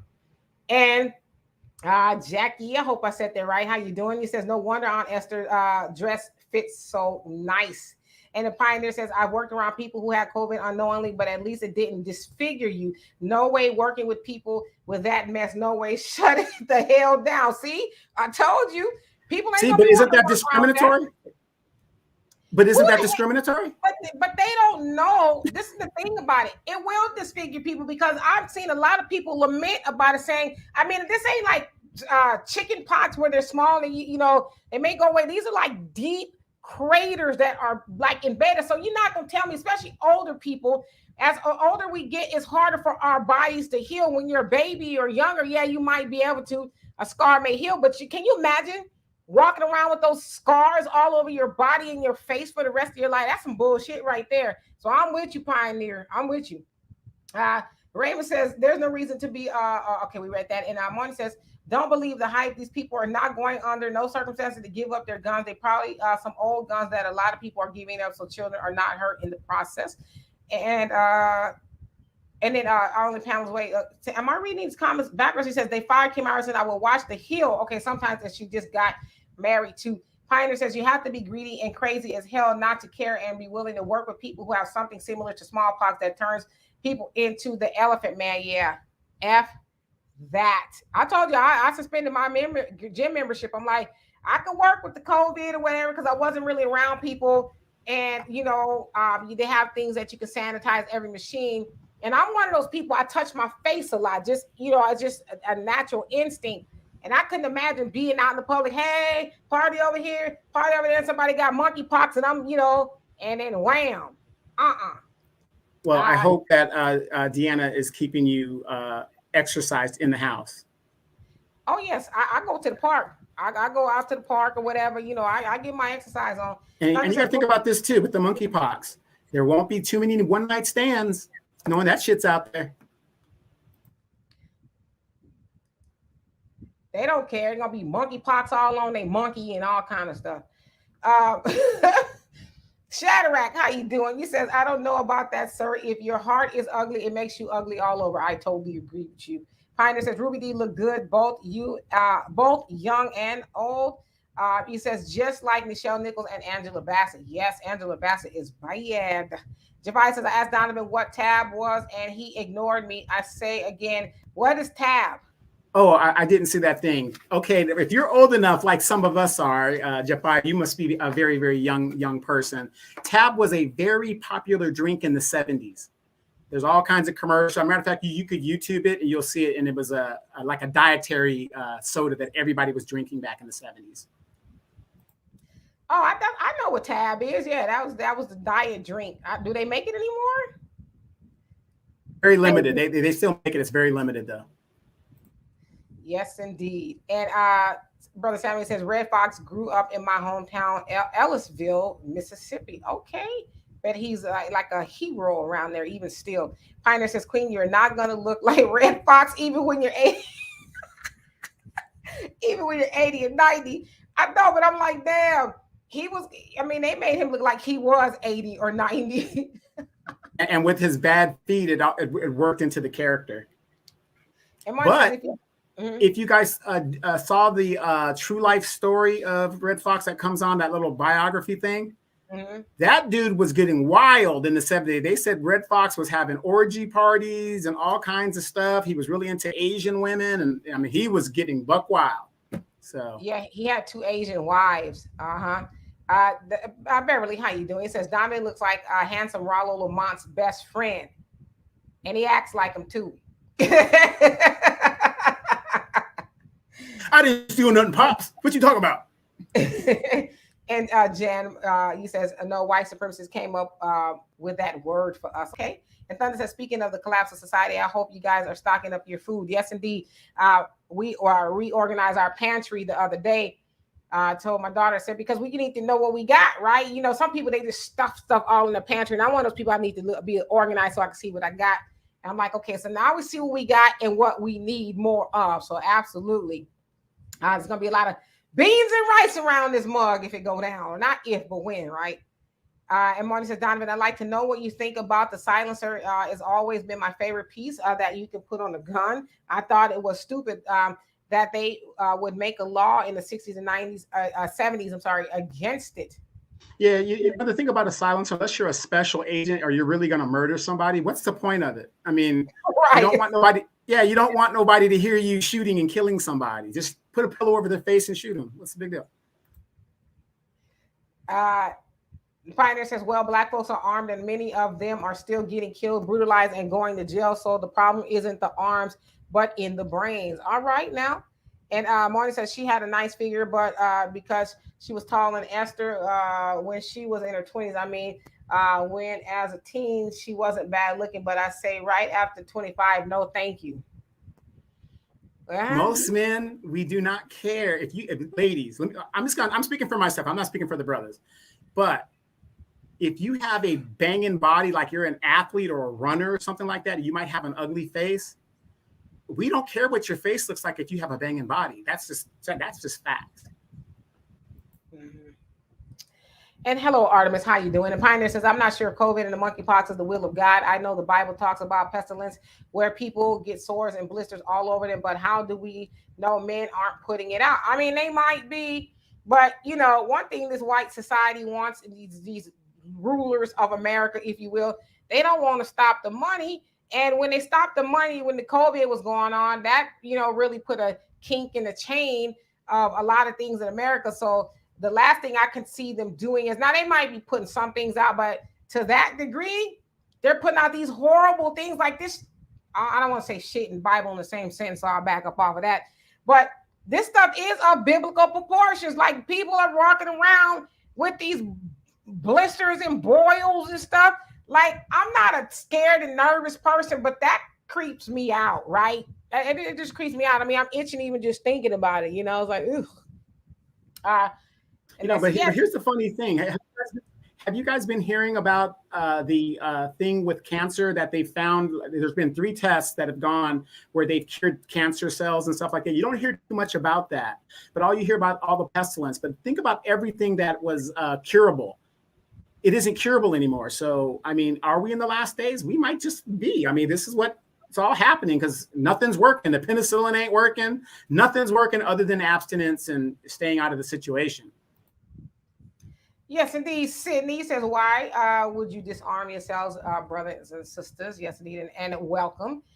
And Pioneer says, there are people in power out there who read the Bible and believe that if all of the plagues and prophecies come true, then Jesus will come back sooner. So they try to make them happen. I mean, I don't know. I don't go to church. It's been a minute, like a long, like maybe like an hour in minute time that I've been to church.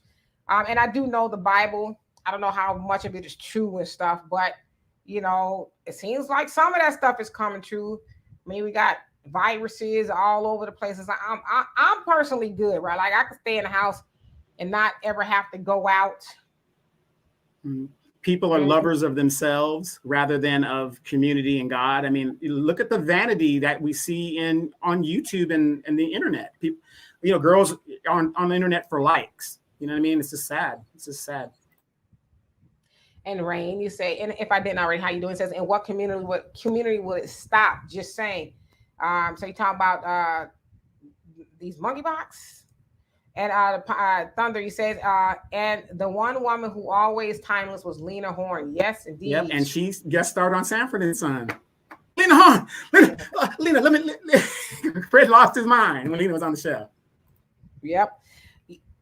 Yeah, Pamela, I'm just saying, monkeypox on the monkey. You can really, and on the elephant. So be careful. Be careful out there. And so I'm gonna skip down to some of these comments a little bit so I can catch up. And Sunlight says, a diet soda before Diet Coke. Yeah, that's what Tab was. It was like the sexy drink if you wanted to be sexy. Everybody's moms was drinking Tabs and stuff to wash down their fried chicken.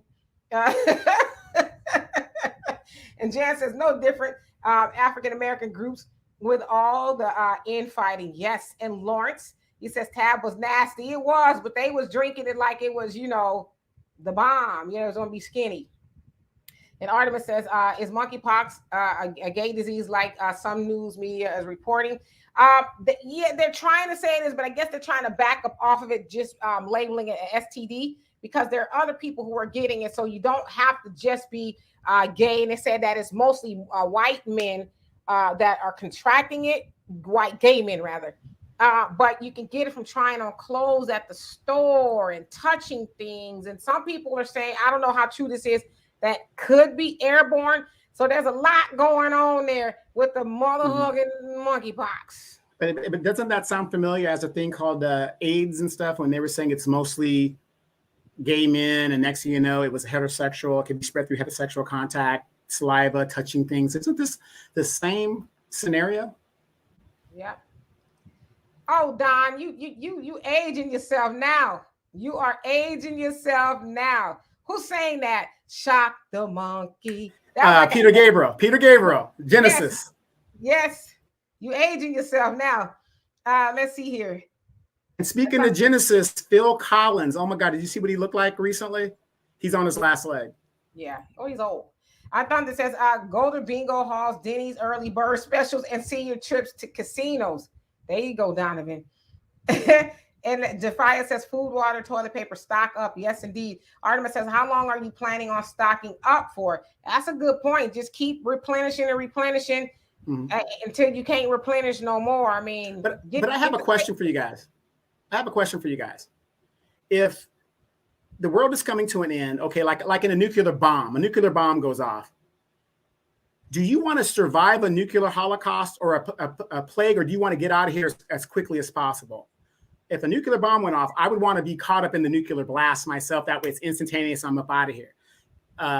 This plague, I'm not saying, don't kill yourself, whatever. That ain't what I'm saying. What I'm saying is, think about that though. Do you really want to, you keep stocking up to survive? I mean, Planet of the Apes, maybe, I don't know what's going to happen.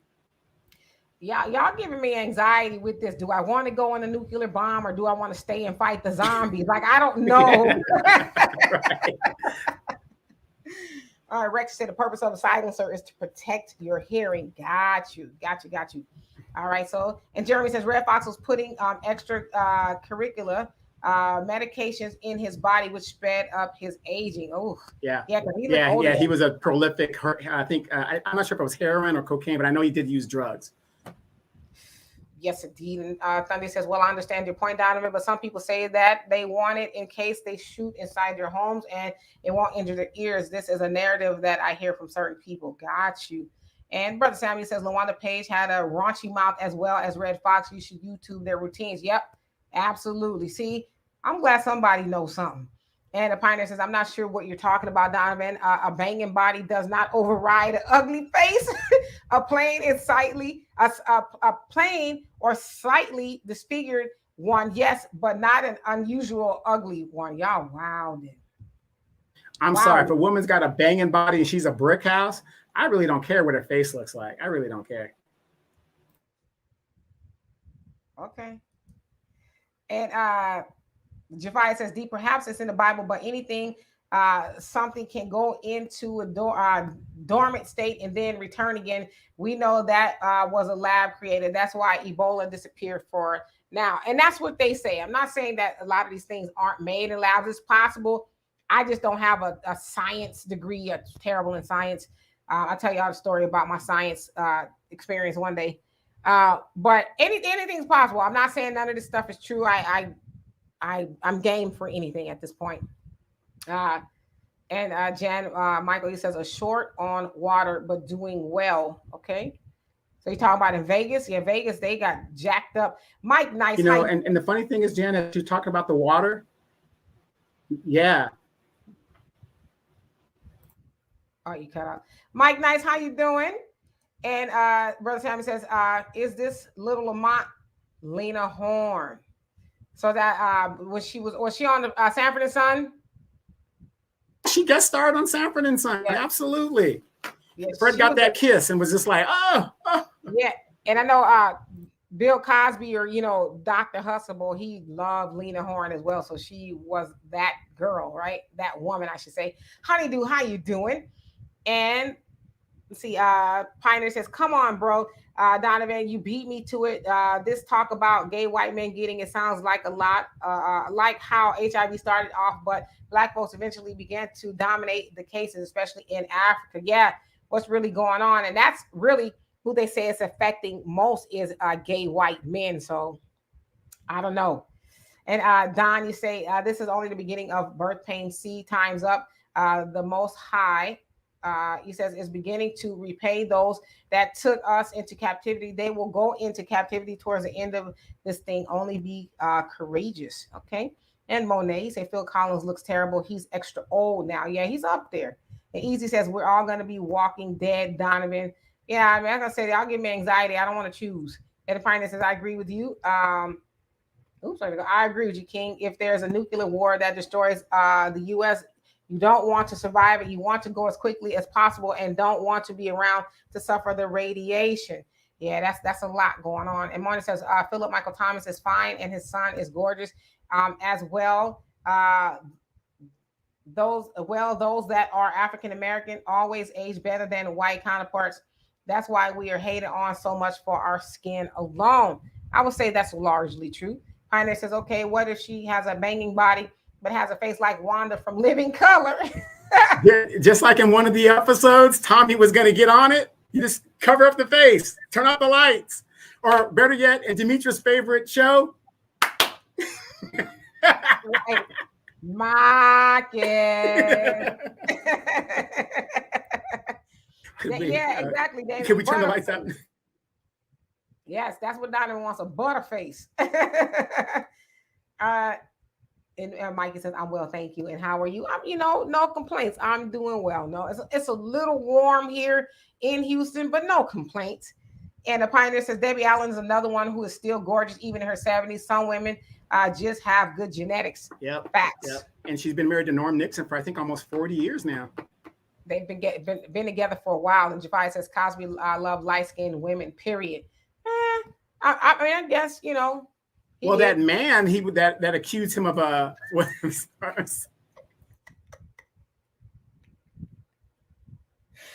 They say that was a woman, Donovan. Okay, talk about that man. You stupid. If you look at her picture, I thought it was a man.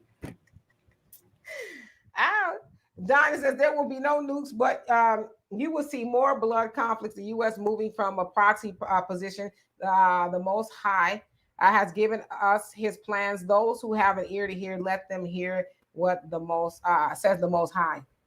Absolutely. Pioneer says people need to understand that when scriptures talk about the end of the world, it really means the end of the white world, not our world. The end of the white world means the re-beginning of our world. That I've heard that as well. So absolutely. And only Pamela's Way says they say the monkeypox affect gay white men, but they be circulating.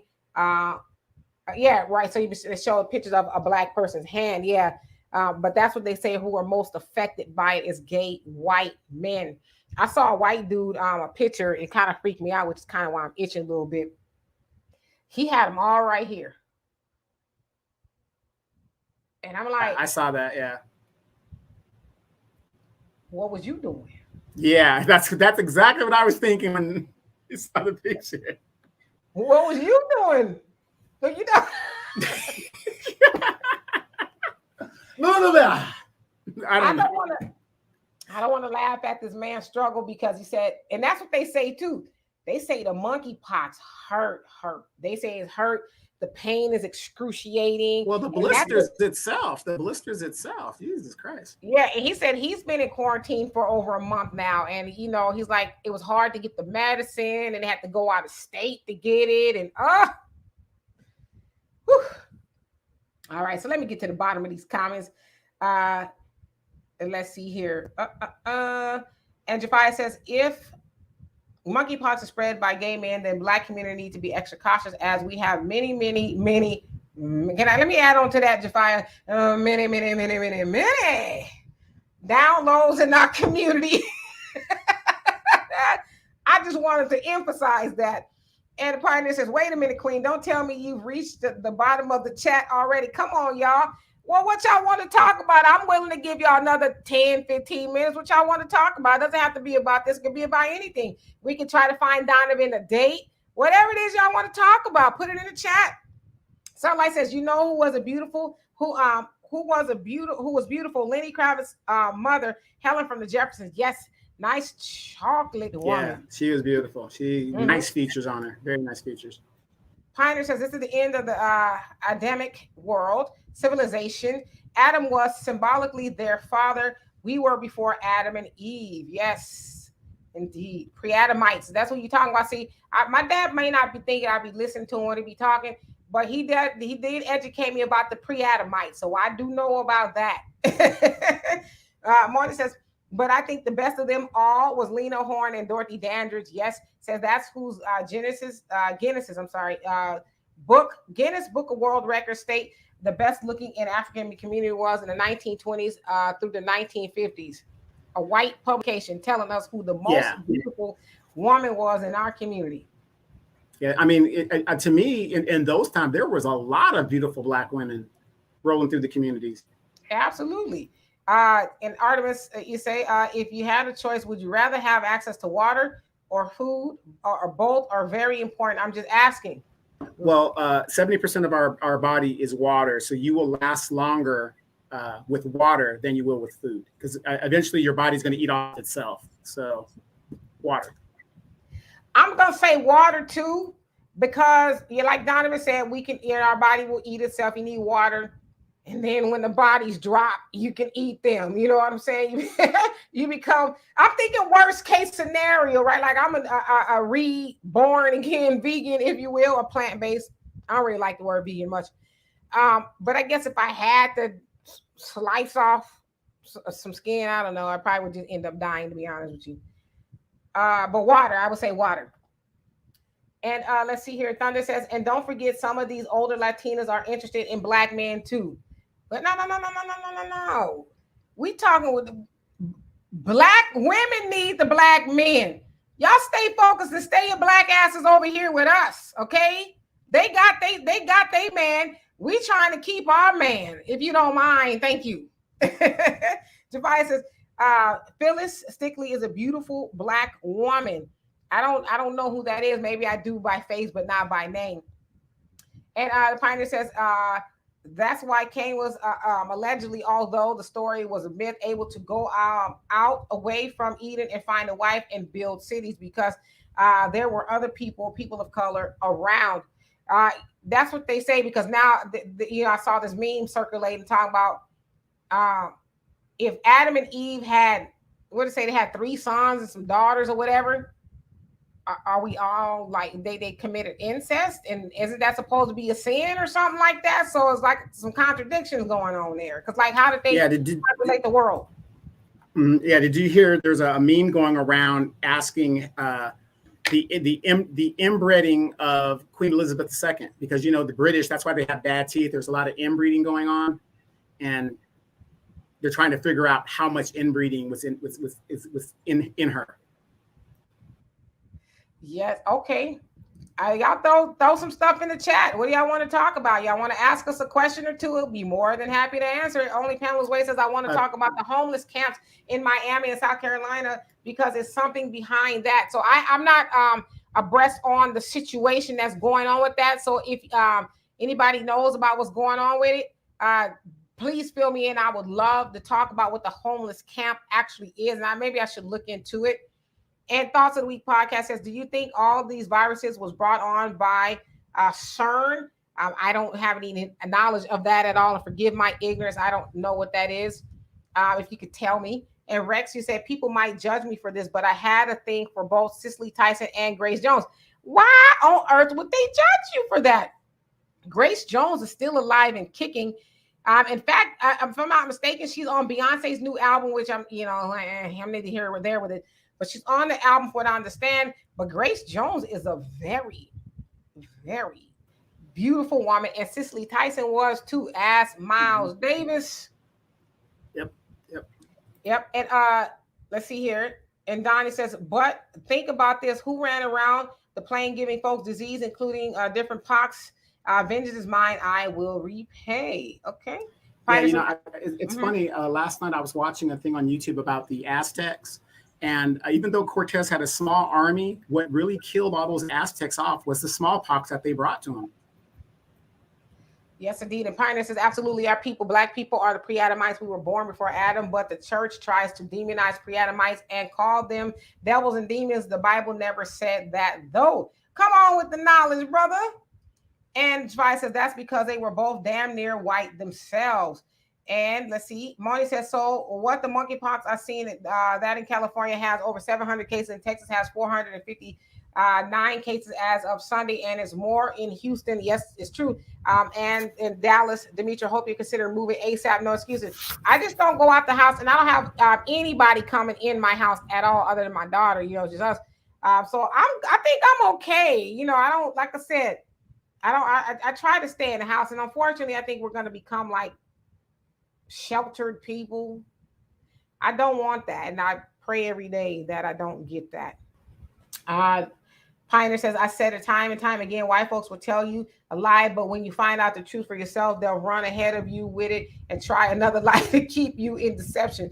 Very true. Eli, how you doing? Only Poundless Way says, there's a cat again. Yes, Donovan's cat is... Was your cat nodding his head? It's almost like he has to get his camera time, some money. I don't know what it is, but he has to get the camera time. Got you. Lauren, you say, stay black. I love my black women. You better tell them. And William says, you can have me, Demetra. Okay. I'm taking notes. And Thunder says, okay, I'll stay home. And Don says, stop trying to give us away. That's unlawful. Yes. Y'all stay right here. I forbid you to go anywhere else. But well, then y'all need to start getting on some act right, okay? Start acting right. Well, we could be here for a very long time with that one, okay, brother? Pioneer says, for centuries they taught us, they thought there was nobody before Adam. They claimed the earth and Adam were created in the same week. We proved that was false. Then they changed it to Adam. There were beings. Okay. It says before Adam's with great civilizations, but then they said we're actually devils and demons. Liars. Gotcha. And Marcus, I believe this is you. It says Facebook users. He says, and please let us not go without acknowledging the passing of Bill Russell. Yep, we did earlier. He says, and let us not deny him his real legacy of racial abuse in America. They will call him a great American now that he's gone, when he was once an enemy to racism and the victim of it, hatred. Yep, that's how they do. Say same thing with Muhammad Ali and everybody else. Malcolm X, he was enemy number one, and now you could go buy his T-shirts at Target. So come on. And Brother Sammy says, have you talked about Brittany Griner? From what I understand, the United States has said, okay, we will give you back Victor Bout. That's the arms dealer that's doing 25 years over here. If you give us Brittany and the Marine that's over there. From what I understand, I guess Russians are getting back to them with that offer. But I think Russia also wants somebody else that's a murderer or that we have over here too. So, Yeah, and it's kind of funny because like Brittany Griner wouldn't want to stand for the American flag, and that's her right or whatever the deal is. So, you hate America, but I bet you now, America has its problems, but I'm going to tell you guys, I've traveled the world and we are still the best thing going. Now, this woman admitted she did what she did, blaming all this other stuff. And I didn't know whatever, even though you said you packed your own bag, you admitted to the guilt. I mean, just let it play out. I mean, you've been going there for 7 years. You knew what you were doing. I mean, what I hate about this, and this is what I hate when Americans travel abroad, because we bring that ugly American syndrome with us. Oh, they didn't read me my rights properly. They didn't do this. You're not in America. They don't have to do anything. You don't have any rights in these other countries. So remember this, you guys, when you go to other countries, you do not have the same rights as if you do in America. You are a guest in that country and you are abide by those rights. Yeah, I mean, I agree. I think we're past that. I think she probably knows that now. I don't think she deserves to do 10 years, but it all really remains to be seen. And Thunder says, what do you think about the Democrats running scared this election? I think that they should be running scared. They deserve to be running scared, especially when it comes to Black people, because you haven't done anything for your most loyal voter. And so you should be running scared. I mean, I think that not only should they be running scared, I think that most of them should have to get up out of their seats and give somebody else a chance to really do something. And I'm speaking about Black people, because everybody else, they are getting a piece of the pie. But until Black people are better served, because we are their most loyal voters and they cannot get in office without us, yeah, I think they should be running scared, and I think they need to be voted out of there. Obviously, you guys haven't been paying attention. Chuck Schumer just passed with Joe Manchin a bill that's going to give health care and all these great things. Isn't it funny that when their back is to the fire, they can miraculously pass things, and Joe Manchin gets on board, and it's going to do all these great things, the infrastructure bill and all the stuff that's going to happen. That recently happened Friday under the newscast. Did they say anything about reparations, brother? Nope. Oh, okay. What reparations? What reparations? Right. So that's what I'm talking about. Neo Beta, he says Grace Jones like white men. Yes, she does. And Damon, oh, you putting your age out there. Pull up to my bumper, baby. Slave to the rhythm. All of that. I won't sing the rest of the song because it's a little dirty. And you say Neo Beta, she's obsessed with white men. Okay. And the Pioneer says Cicely Tyson wasn't a bad looking sister, but Grace Jones looked too much like a man to me. And it's not because she's dark skinned, because Angela Bassett is the same color, but just looks better to me. Yeah, Grace Jones she's got the chiseled features, if you will. So yeah, we got to remember she's from the island, Jamaica, so she has those Jamaican features. Remember, Grace Jones was also a top model for a long time. She was a big model as well as a performer. She looks a lot like her brother Noel. And let's see, Jackie says Ukraine refugees are here in Decatur, Georgia, free apartment money, etc. I'm pissed, but we got homeless camps. Right. And also today, Friday, Joe Biden sent another $270 million to Ukraine. Yes, indeed. Sunlight, I want to really take your question. He says, why are people ashamed to acknowledge beautiful, dark-skinned women? Grace Jones and Cicely Tyson were beautiful. Yeah, nobody should ever be ashamed to acknowledge dark-skinned women at all. Dark-skinned women are very beautiful. I've always wished that I was darker, and sometimes I do lay out in the sun and let the sun go try to get me as black as possible, but it doesn't necessarily work. But there's nothing wrong with admitting that. It's almost like going to I like dark-skinned women anonymous, right? Don't tell nobody. But they, say it loud. Shoot. Pioneer said, Brother Donovan, I'm getting a little jealous of you with that cat. Laugh out loud. All of the affection he's showing you. Laugh out loud. Yeah. Yeah. And the funny thing, this is the feral cat. So I guess he realizes, hey, man, you got me out of a really bad situation. I appreciate it. My other two cats, you never see them. You never see my other two cats.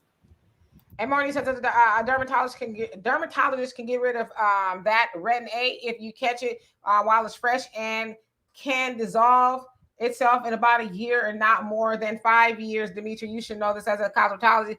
But you know what? Who the hell want to be walking around with that for a year to 5 years? I don't want that at all. I don't want to be looking like no. I just don't want it. So yeah, retin A can do a lot, but I am not waiting for 1 to 5 years to get rid of the polka dots. And David says, all hail to the no, Jackie. Okay. And Don says, Demetri, I was meditating on that very thing last night, and I came to the same conclusion. The thing is that book was written about a specific people and their beginning from the beginning. Got you. Roxy Roker is the name of Lenny Kravitz's mama.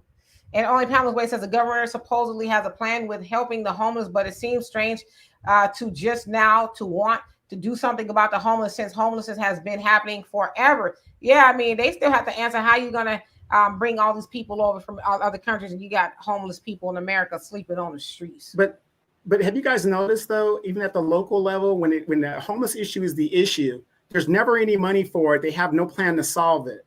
All the money that they've sent to all these other countries and all these other things, don't you guys think even $1 billion, California spends $1 billion to deal with the homeless issue, and it isn't solved yet? Right. And Artemis, he says, where are some good places for African Americans to relocate? I understand that the South has potential for us. That's what they say is the South, because that's where most of us are. So I'm going to go to some of these other comments that actually have some questions. And Marcus, he says, I've been thinking over and over about the voting thing and about how we vote down ballot. But in the end, have we ever been successful even voting down ballot, or do we always get corrupted or compromised, which begs the question, is there any real hope for us here? You've asked a really good question. A lot of people Well, let me answer that for you. See, here's our problem. Once we get somebody in there like a Maxine Waters or a Sheila Jackson Lee, okay, they get there, right? Well, they just wait. What was the first thing when Biden got in office? He called those Biden bootlegs. Well, he just got there. Give him some time, whatever. This lady's been in office for 30 years, has nothing to show for it. So what we got to start doing is, I don't care if you're in there for 2 years. If you don't show me anything specific for Black people or the people of your district, you got to go. And did you guys hear? The Democrats have come up with a plan to limit Supreme Court justices. No more lifetime appointments. They're talking about 18 years and a senior position. They've got this all thing going. And guess what? They're going to try to codify it into law. So they can do it if they want to. Now, isn't it funny how they want to put term limits on Supreme Court people, but they're not talking about putting term limits on themselves? Isn't that strange? Yes, indeed. So Pioneer says Lauryn Hill is dark-skinned woman. I think she's darker than Grace Jones, but she's very beautiful, hands down. It's about their features. So Pioneer said, I'm not saying it's because they're dark. I'm saying about their features. So now I got you. So Only Pamela's Way says Miami is directing $3.1 million federal funds toward homeless shelters. It's called Functional Zero Homelessness Virginia Key. Okay, I have to research that.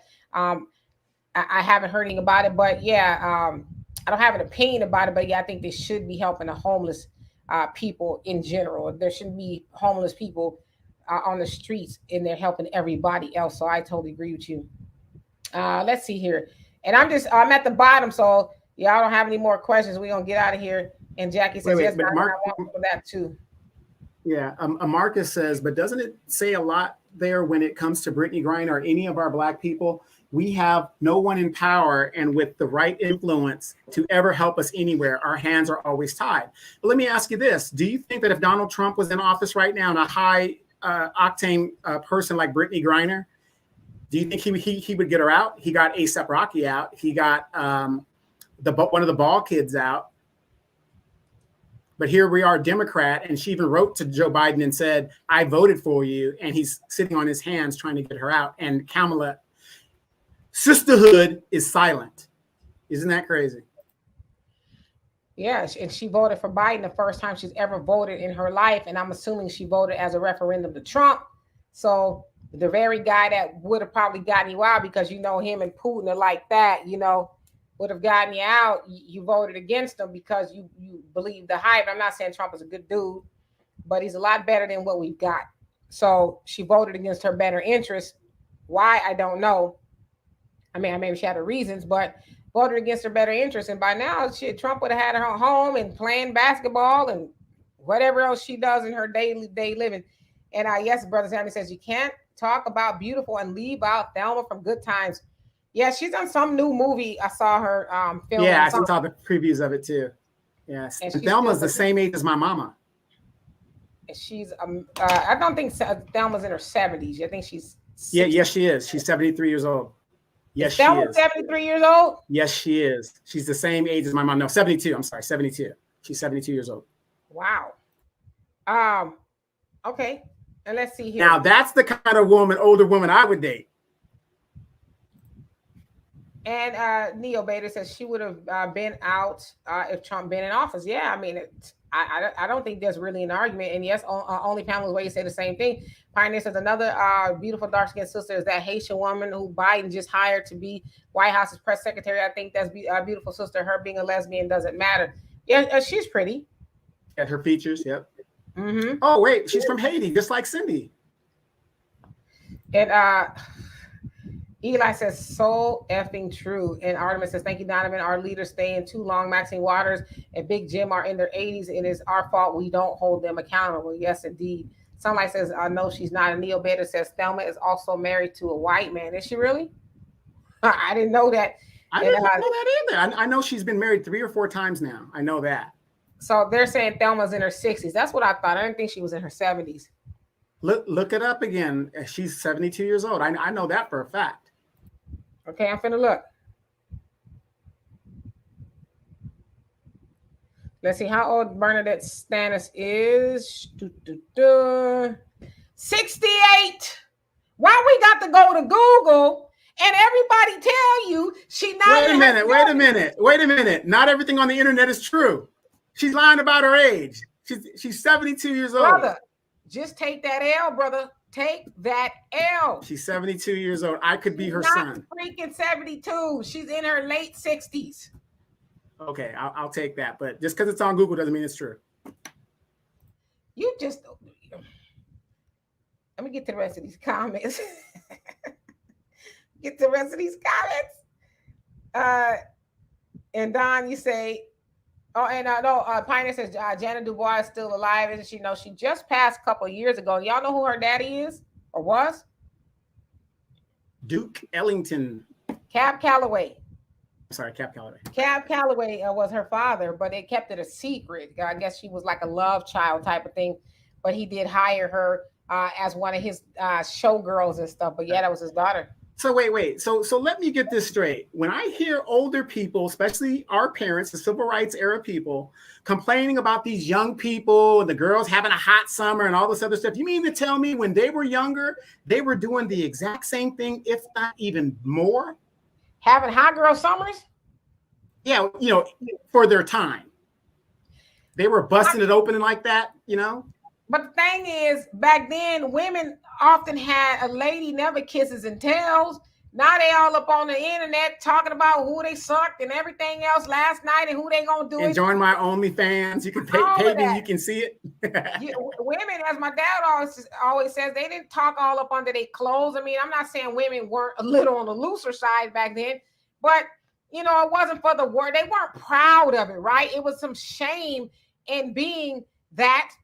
But now people just don't care. It's just like, hell yeah, I had a roster in my bedroom last night, and they're proud about it, right? So I don't know. Yeah, Donovan around here, Damon, he moonwalking. Just take the L, brother. Take the L. You was wrong. And Jafai says, look up Phyllis Yvonne Stickley. Okay, I will. Yes, Cab was Jeanette. Wait a minute. Father. You don't know who Phyllis Yvonne Stickley is? I mean, I might know her by face, but who is she? Beautiful dark sister that was in Spike Lee's movie with Wesley Snipes, Jungle Fever. She was the dark sister. Oh, and she was also the dark sister in Malcolm X. Yes. Didn't she pass not too long ago, if I'm not mistaken? I'm not sure. A lot of people have been passing that, you don't really hear about super high. Yes, very beautiful chocolate sister. Yes. And the Pioneer says, yes, I'm surprised Cab Calloway was her father. Laugh out loud. Yeah, they kept secrets back then. And Only Pamela's Way says, with these homeless shelters, do you think they're do like they did in Germany?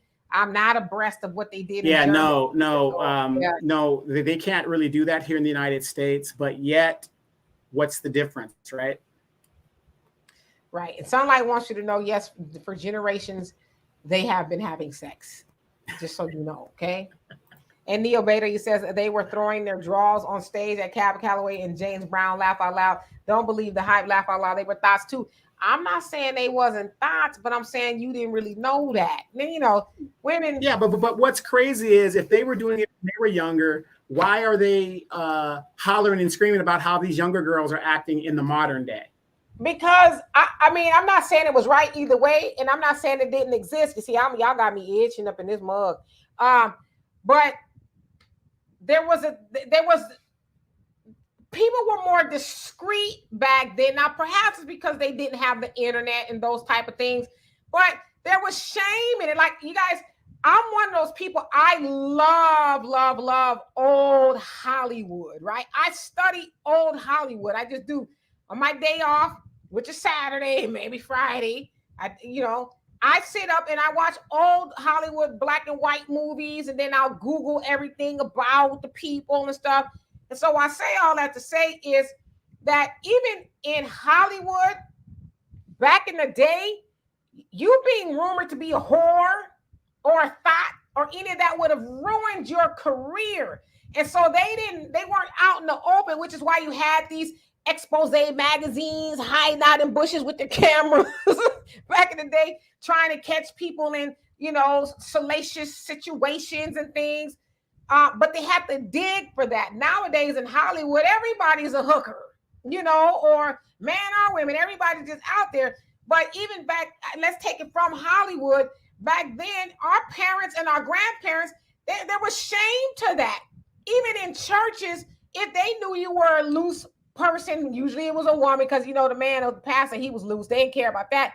But if they found you to be a loose woman, they excommunicate you from the church. You're kicked out of the church because they didn't want your kind corrupting the flock, even though the pastor was corrupting the flock. So what I'm saying is there was shame. There's shame in that behavior. But now I was like, it's shame if you ain't like that. Oh my God, you're a prude. It's like, well, I thought that used to be a good thing. I don't know. So what do y'all have to say about this? And Amoni said, Demetra, should never be a time at 52 years old or age that you don't know Bible thoroughly through and through. This is your time to get saved, repent, and burn in hell your choice. Now, sister, you know that I've sat on here 2 times and told y'all that I have 2 degrees from a Baptist college, plus I spent a copious amount of time in the church, plus born into the Nation of Islam. I know the Bible, but I keep asking y'all, and I'm waiting for somebody to answer. Moni, I'm going to direct this question at you and you only. If there's a hell below, how do you know? And if there's a heaven so great, why aren't you there? Why are you still here? Why aren't you not in heaven? And I also want you, since you know the Bible, what does God say are the ways to come home? And if you know those things, why haven't you asked to go home to heaven where the streets of gold and all this other stuff exists? I want you to answer that. And Pioneer says, wait, y'all talking about the black woman that Italian dude was trying to holler at in that movie? Oh, no, you're talking about Joie Lee. Joie Lee is Spike Lee's sister, but in Jungle Fever, she was married to Wesley Snipes. No. That was the light-skinned girl in Jungle Fever. Yeah. Remember, it was the light-skinned chick, but she was in the group talking. Yeah, got it. Yeah, so she's played in she was just in something I watched. She was in Malcolm X. She was the black sister, and she was in New Jack City as the district attorney. Yeah. Got you. Okay, and so Jackie says, I get that old lady to make recovering them to the I don't know what that is. Everybody loves Jerome. How you doing? Says a song called Mr. Big. Take the L. They wanted me to take the L. Jackie said, got me take the L. Yeah. Artemis says, are you guys familiar with United Nations Article 21, deportation control? Not too familiar. And with that, and Thoughts of the Week podcast, it says 30s, 40s, and 50s, 60s thoughts. There was some thoughts, but you didn't know about it. You didn't know Sister So-and-so also had another life. You ain't know that because she didn't tell you. Especially in the 60s, when everything was about free love and stuff. That's when all these women started having multiple children and baby daddies. And you had the movie like Claudine talking about the single mothers and all this other stuff. And again, I concede it isn't because of the government programs that made the single Black woman go against her man. It was the lack of the government shipping factory jobs out of the country. That was the main stickler of why Black men started leaving their homes. Not a good enough excuse, though, but still. And Brother Sam, you're absolutely right. He says there was a moral code back then. Lucy and Desi couldn't sleep in the same bed. And girls that got pregnant had to apologize in church. And in fact, they didn't even say the word pregnant on TV for a very long time. So you're absolutely right. And Pioneer says, when I was a kid up until my early 20s, I preferred light-skinned women, but like all shades. But now I prefer dark-skinned African women. Turn me on to make the change. Okay. Yeah. My mom's mother was a very dark-skinned woman, and I've always had a thing for dark-skinned women. I don't know what it is. If I had a choice between a light-skinned woman, let's say like a Beyonce type, which I think Beyonce, I could have a V8. She looks average to me.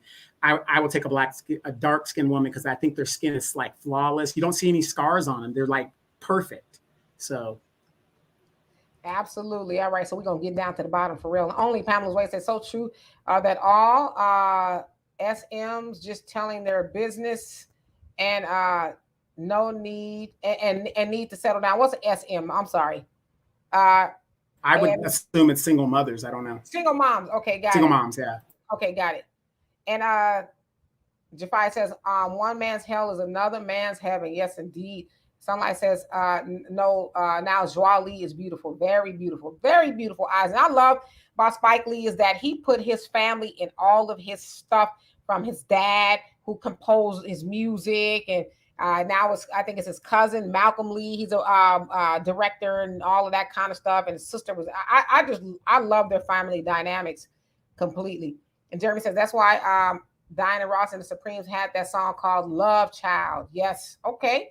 And Pioneer says, Wally, oh no, she doesn't look very good to me. Right. Okay. Now, wait, did Diana Ross have that song Love Child because her and Berry Gordy had a baby?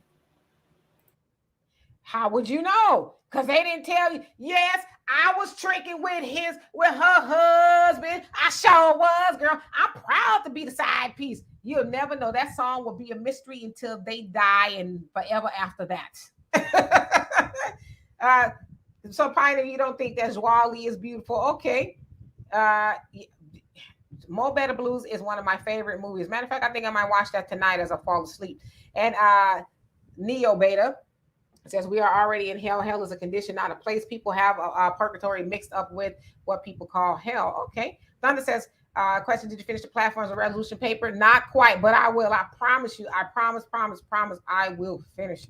My brother Samuel says, Satan has legalized perversion and made laws to protect this. Satan on his last leg and pulling out all the stops. I feel it's all coming to a head and the boil is about to burst and the body is about to release the white pus. Yes, called monkeypox. I'm just playing. Absolutely. Very well described there. And Don says, approve my Facebook friend request, Demetra K. Okay, so is it under the same name? Because sometimes, and admittedly, I'm not on Facebook a lot, but yeah, I will go and look. So just let me know if it's under the same name and I will be more than happy to do that. And Pioneer says, even before the removal of the good paying manufacturing jobs at the Black neighborhoods, another thing that destroyed the Black family was encouraging both parents to work. No more mothers at home. I totally agree with you. And Jafia says, I agree with Donovan. I don't think Beyonce is exceptional. They said I didn't, Beehive. And Thunder says, question, Don, are you really thinking about becoming a Silver Surfer with the older ladies? Hey, I've always said, like that lyric by Big Daddy Kane, I date him from 18 to 80, dumb, crippled, and crazy. Yes, he needs to try something. Otherwise, he's going to die. What does Kevin Samuel say? Get a dog and die. That, right. And I've got the dog. And I've got the dog. And cats. Now you need some real cat. And Neo Beta says, I like all Black women, period, as Black men. As a Black man, I'm sorry, only Black women qualify for my heart. Yes, indeed, baby. And only Pamela's Way says, I said people be all on social media. Got you. That's SM social media. Duh. Telling their business. Yeah. And it's like, where's the shame? And Jafia says, that's what I think too, Donovan. And Artemis says, depopulation control, where they are saying that there are too many people on the planet. United Nations Article 21. Okay, I am familiar with that. Okay, and let's see here. And Jan says, Africa is the best thing going. Yes, indeed. And everybody know it but us. And Pioneer says, that's this. It may sound sexist to say, but when they started letting women work in the factories to make their own money to support themselves, they no longer needed men. No reason to stay married to men. Well, I don't know about that. We know that women actually started working in the factories to support the war efforts. Was it World War I, World War II? You know, World War II, Rosie the Riveter, that's where that came in because she was in the factories because the men all went off to war. So that's kind of where that came into play. Hello, fat son. How you doing? And so Don Antonio Poison. I think that's what I will look for you as soon as we get off here.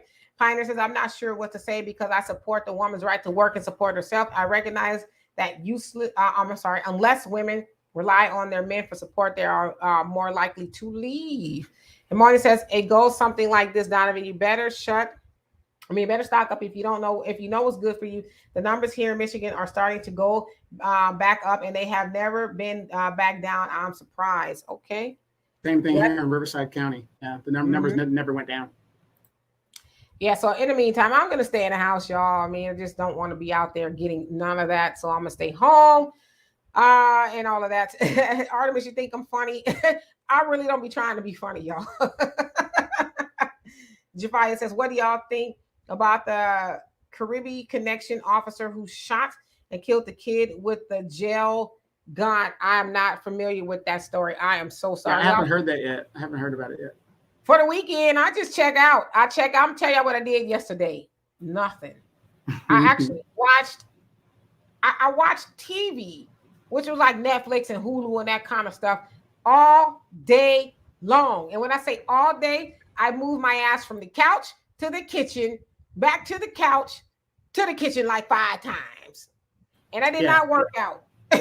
Yeah, what I usually do on the weekend, starting Friday, I get off social media and I try to go enjoy life. Yes.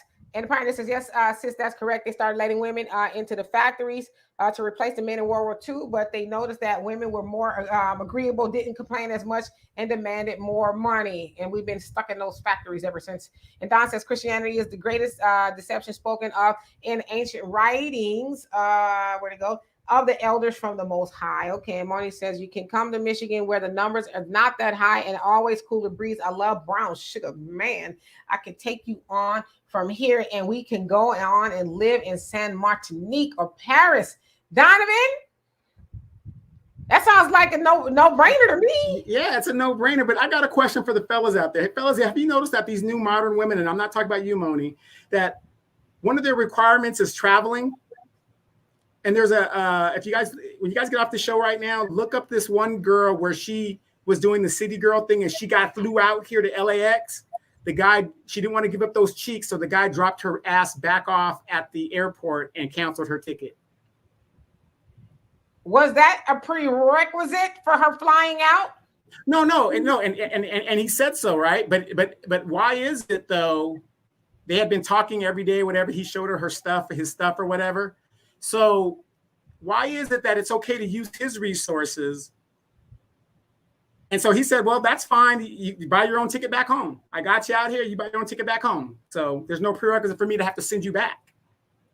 Y'all gonna make a sister go into overtime with this nonsense. Overtime, double overtime with this nonsense. So you mean to tell me that he flew her out, in your words, and didn't ask her before he booked the ticket, hey, is we getting horizontal or not? He didn't ask her, and he flew her. I think it was implied. No. It needs to be expressed, brother, not implied. I agree. It needs to be expressed. So you mean to tell me this thing calling himself a man flew this woman out and she didn't want to have sex with him, and so he left her stranded? Well, again, let's put the onus on where the onus needs to be. What woman in her right mind will accept to be flown out from wherever she came from and not expect to drop the cheeks or whatever? And it's not a prerequisite. I'm not saying that. But why would a woman put herself in that position?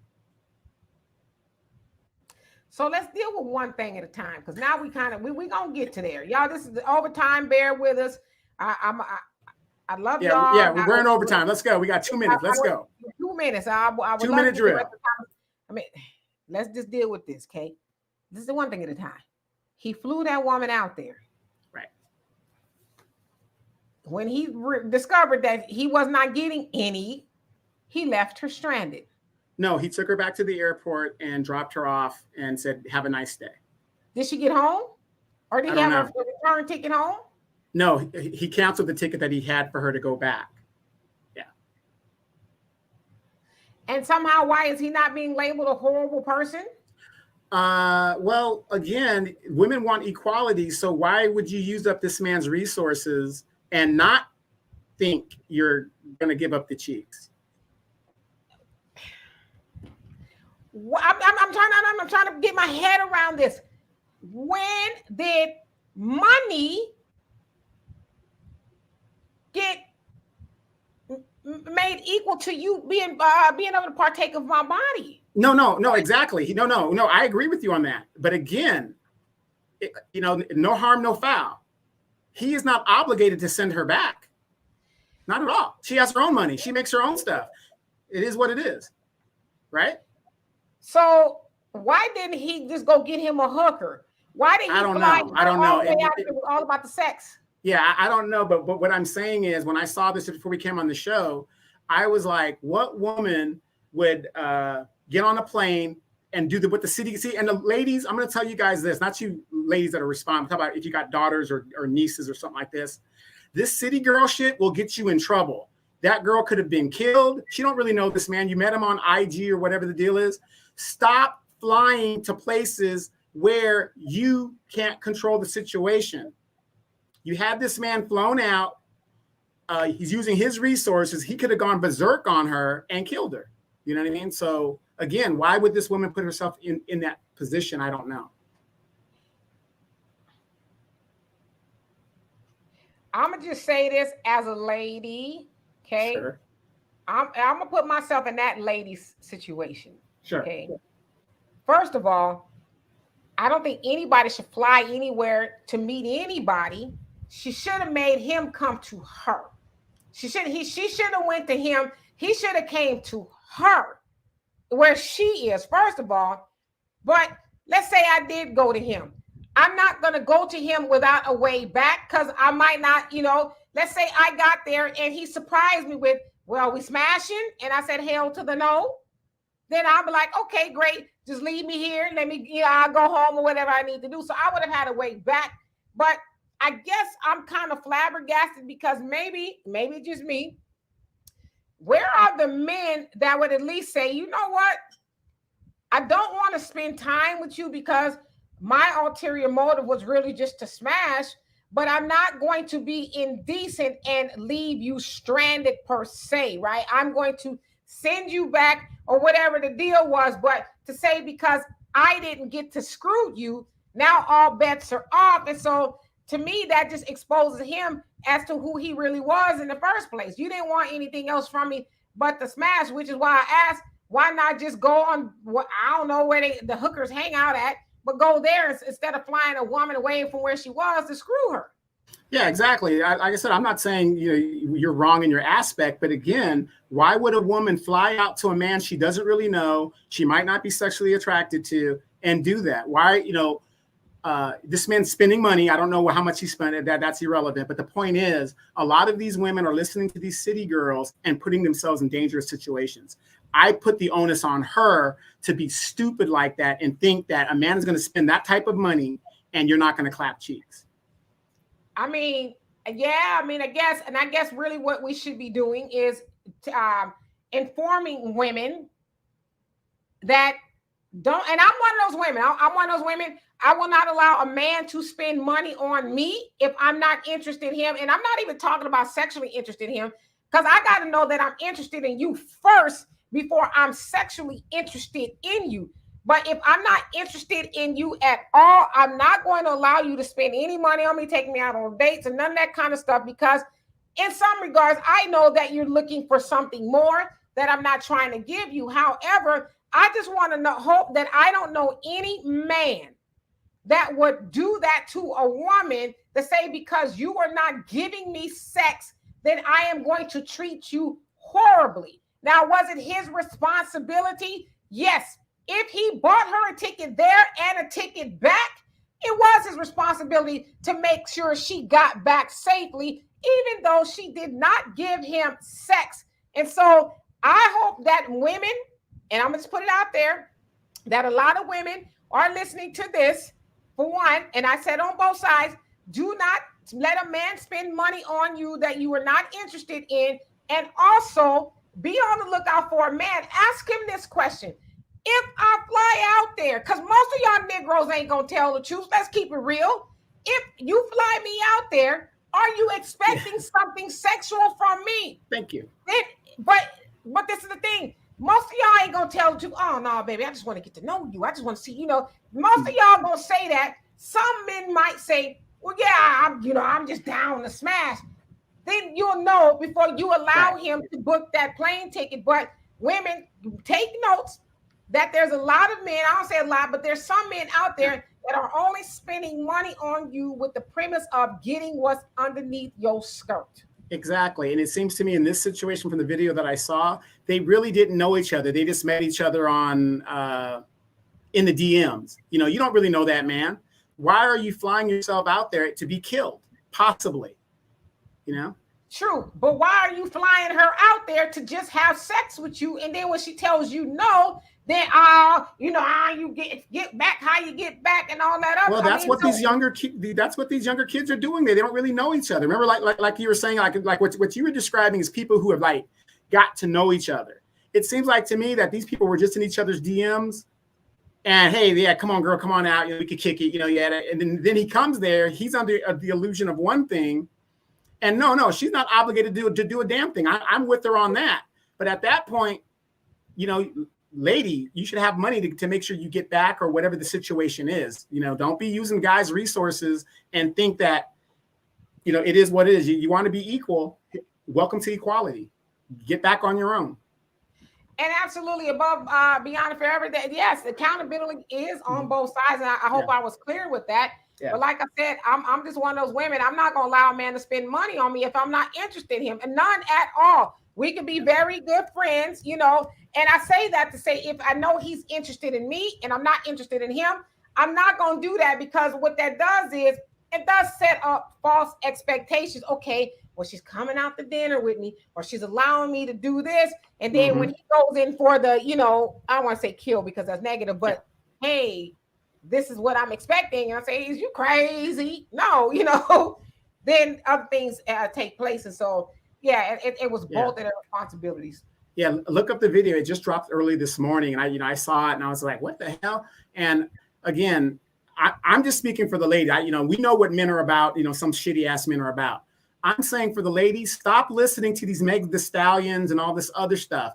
A man will not fly you to some place without expecting something. It's just a fact, unless it's made clear up front. So I'm with Sunlight and Demetra, unless it's clear up front. Because you're going to find yourself stuck somewhere, and you see videos of like this all the time that are hitting the internet now, where these girls are getting stuck in places, and they're like, "Oh, that man ain't shit. That man ain't shit." Well, what the hell, lady, are you doing flying out to a man and you don't have resources for yourself? A good example last year, the NBA, that girl that got stuck out there, the NBA All-Star game. Ladies, stop this bullcrap. Just stop it. Yeah, I mean, I agree with that. I think we should be teaching our daughters to, first of all, don't fly out with nobody you don't know. Like I said, he should be coming to you. You shouldn't be flying to him. But I can't remember who it was. Somebody said, stop expecting free stuff. Yeah. And there's a lot of women out there, and Donovan and I have talked about this a lot of times. Yeah. There's a theory of a girl's got to eat. And so there's when I tell you, you guys are going to be shocked. But my daughter and I are going to be doing a live. She wants to bring her millennial expertise, if you will, to the conversation. We're going to be talking about relationships and stuff. So I asked her, I said, you want to do a podcast or you want to do it live? She goes, I'll do it live. I'll try it live to see how it goes. And so we're going to be doing that in the near future so we can have more of these type of conversations. But yeah, we need to be teaching our daughters to stop, like you said, going out there expecting a free lunch, because especially if you're letting a man spend that kind of money on you. Absolutely. So anyway, Thoughts of the Week podcast says, Demetra, what do you say about them women who get flued out to Dubai and get boo-booed on? Yes, I'm just yikes. I just started hearing about that. Yeah. Everybody has a price. Everybody has a price. Yeah, they letting these men do that to them for like $10,000 a weekend. Yeah. And then they make sometimes 40,000, yeah. Every hole. Yeah. That's what I think about it. And Brother Sammy says, my dad always told his children, 7 girls and 4 boys. Woo! Always carry you your travel fare back home. Yeah, my mom always say the same thing. Yeah, remember back in the day, your mom would always tell you, always have money to make a phone call. At least have that to make a phone call. Hello, Frank. How you doing? All right. So yeah, we could be here forever. Oh Lord. Sunlight says, hold up, Donovan. You got to let her on the loose. Hold up. Are you going to let her on the loose, Donovan? It's talking about Deanna. Deanna, it's going to be on me. Yes. So I'll eat Deanna's lunch. Is she there right now? No, she's not. Because that's why you knew she wasn't here. That's why I'd eat her lunch. Yeah. She ain't nothing. I'd take her. And I love this. We'll end with this. The Thoughts of the Week podcast says, you got to ask, what's the constructive result we're going to have if we link up? Yes. What's the purpose of because I would ask that if a man was gonna fly me out to him. Okay, why? Am I gonna have my own space? Are we sharing a room? Like, what are your expectations, right? I think that's important. I think any woman, and the girls that are doing this, they mamas and they grandmamas need they backside kick for not teaching them better. Because like Brother Samuel said, we were all taught, I know I was as a woman, always have your way back home and have some money in your purse in case you need to make a phone call. That's when we was dropping money in the pay phones way back home in case the date doesn't go right. So you are absolutely 100% correct. And so Jafari says, I was on a date and realized midway that I did not like the person because he was arrogant, and I insisted on paying for the meal because that was the most he was going to get out of me. There you go. So you got to be able to read between the lines. And Sweetie Ban, I hope I said it right, says if someone offers you something that you yourself didn't pay for, you should think that there might be strings attached to it. Never put yourself in that kind of situation. That is absolutely right. Oh, Jeremy, you know I got to get your question right here. Says, stop being emotional, Demetra. They both knew what it was. He let her know what he was expecting, and she let him know that he was going to smash. So that's the question I asked. Did he tell her that up front that, hey, I want to have sex with you? Now, if he told her that up front and then she got there knowing that, and then she said yes, then I could kind of understand him not wanting to fulfill his end of the bargain. But if he did not tell her that, it's not me being emotional. Trust me, I have the emotions of Michael Myers a lot of times. Okay, to me, it's just being logical, asking questions like, "What was the deal?" You know. So that's all I'm saying, y'all. So anyway, exactly. We got about to get out of here, y'all. We love and appreciate y'all for doing overtime. I see the Pioneer went to make his woman some fried chicken and stuff. And Alex says, my friend. Yeah, I have something. Go ahead. He says, my friend went to the prom, and when she didn't give the dude any, he left her at the bus stop. She went home and told her dad, and they drove to his parents' house and got all the money back. That's what you call old school. You will not dishonor my baby. Absolutely. I love it. And so Sunlight says she clearly stated that already. She's not being emotional. You're just not paying attention. You see what I'm saying? Thank you, sis. Yeah. So anyway, but you know what? That's a good comment though. If you guys get a chance, just put in the video, girl flew out or whatever. And later on, tell us what you think about the video and what your opinion is of it. Will do, y'all. So we love and appreciate y'all. Thank y'all for staying overtime, almost 3 hours. Now, who's gonna buy me dinner? That's what I want to know. So anyway, y'all, we will see you guys on Tylen's gonna buy me. Or no, that's not Tylen. That's T'Challa. Gonna buy me dinner. I don't want. I hope you like Meow Mix. No. Anyway, we love and appreciate y'all. See y'all later. You guys, we do have ways to donate to the channel if you want to help. But we'll see y'all on Tuesday with Donovan, the podcast, and on Wednesdays with Walter. And then I'll let y'all know the day that my daughter decides she wants to come on live here, and we can have a really good conversation about relationships and things like that, because that helps the younger people as well to do that. So we will see you guys later. Peace.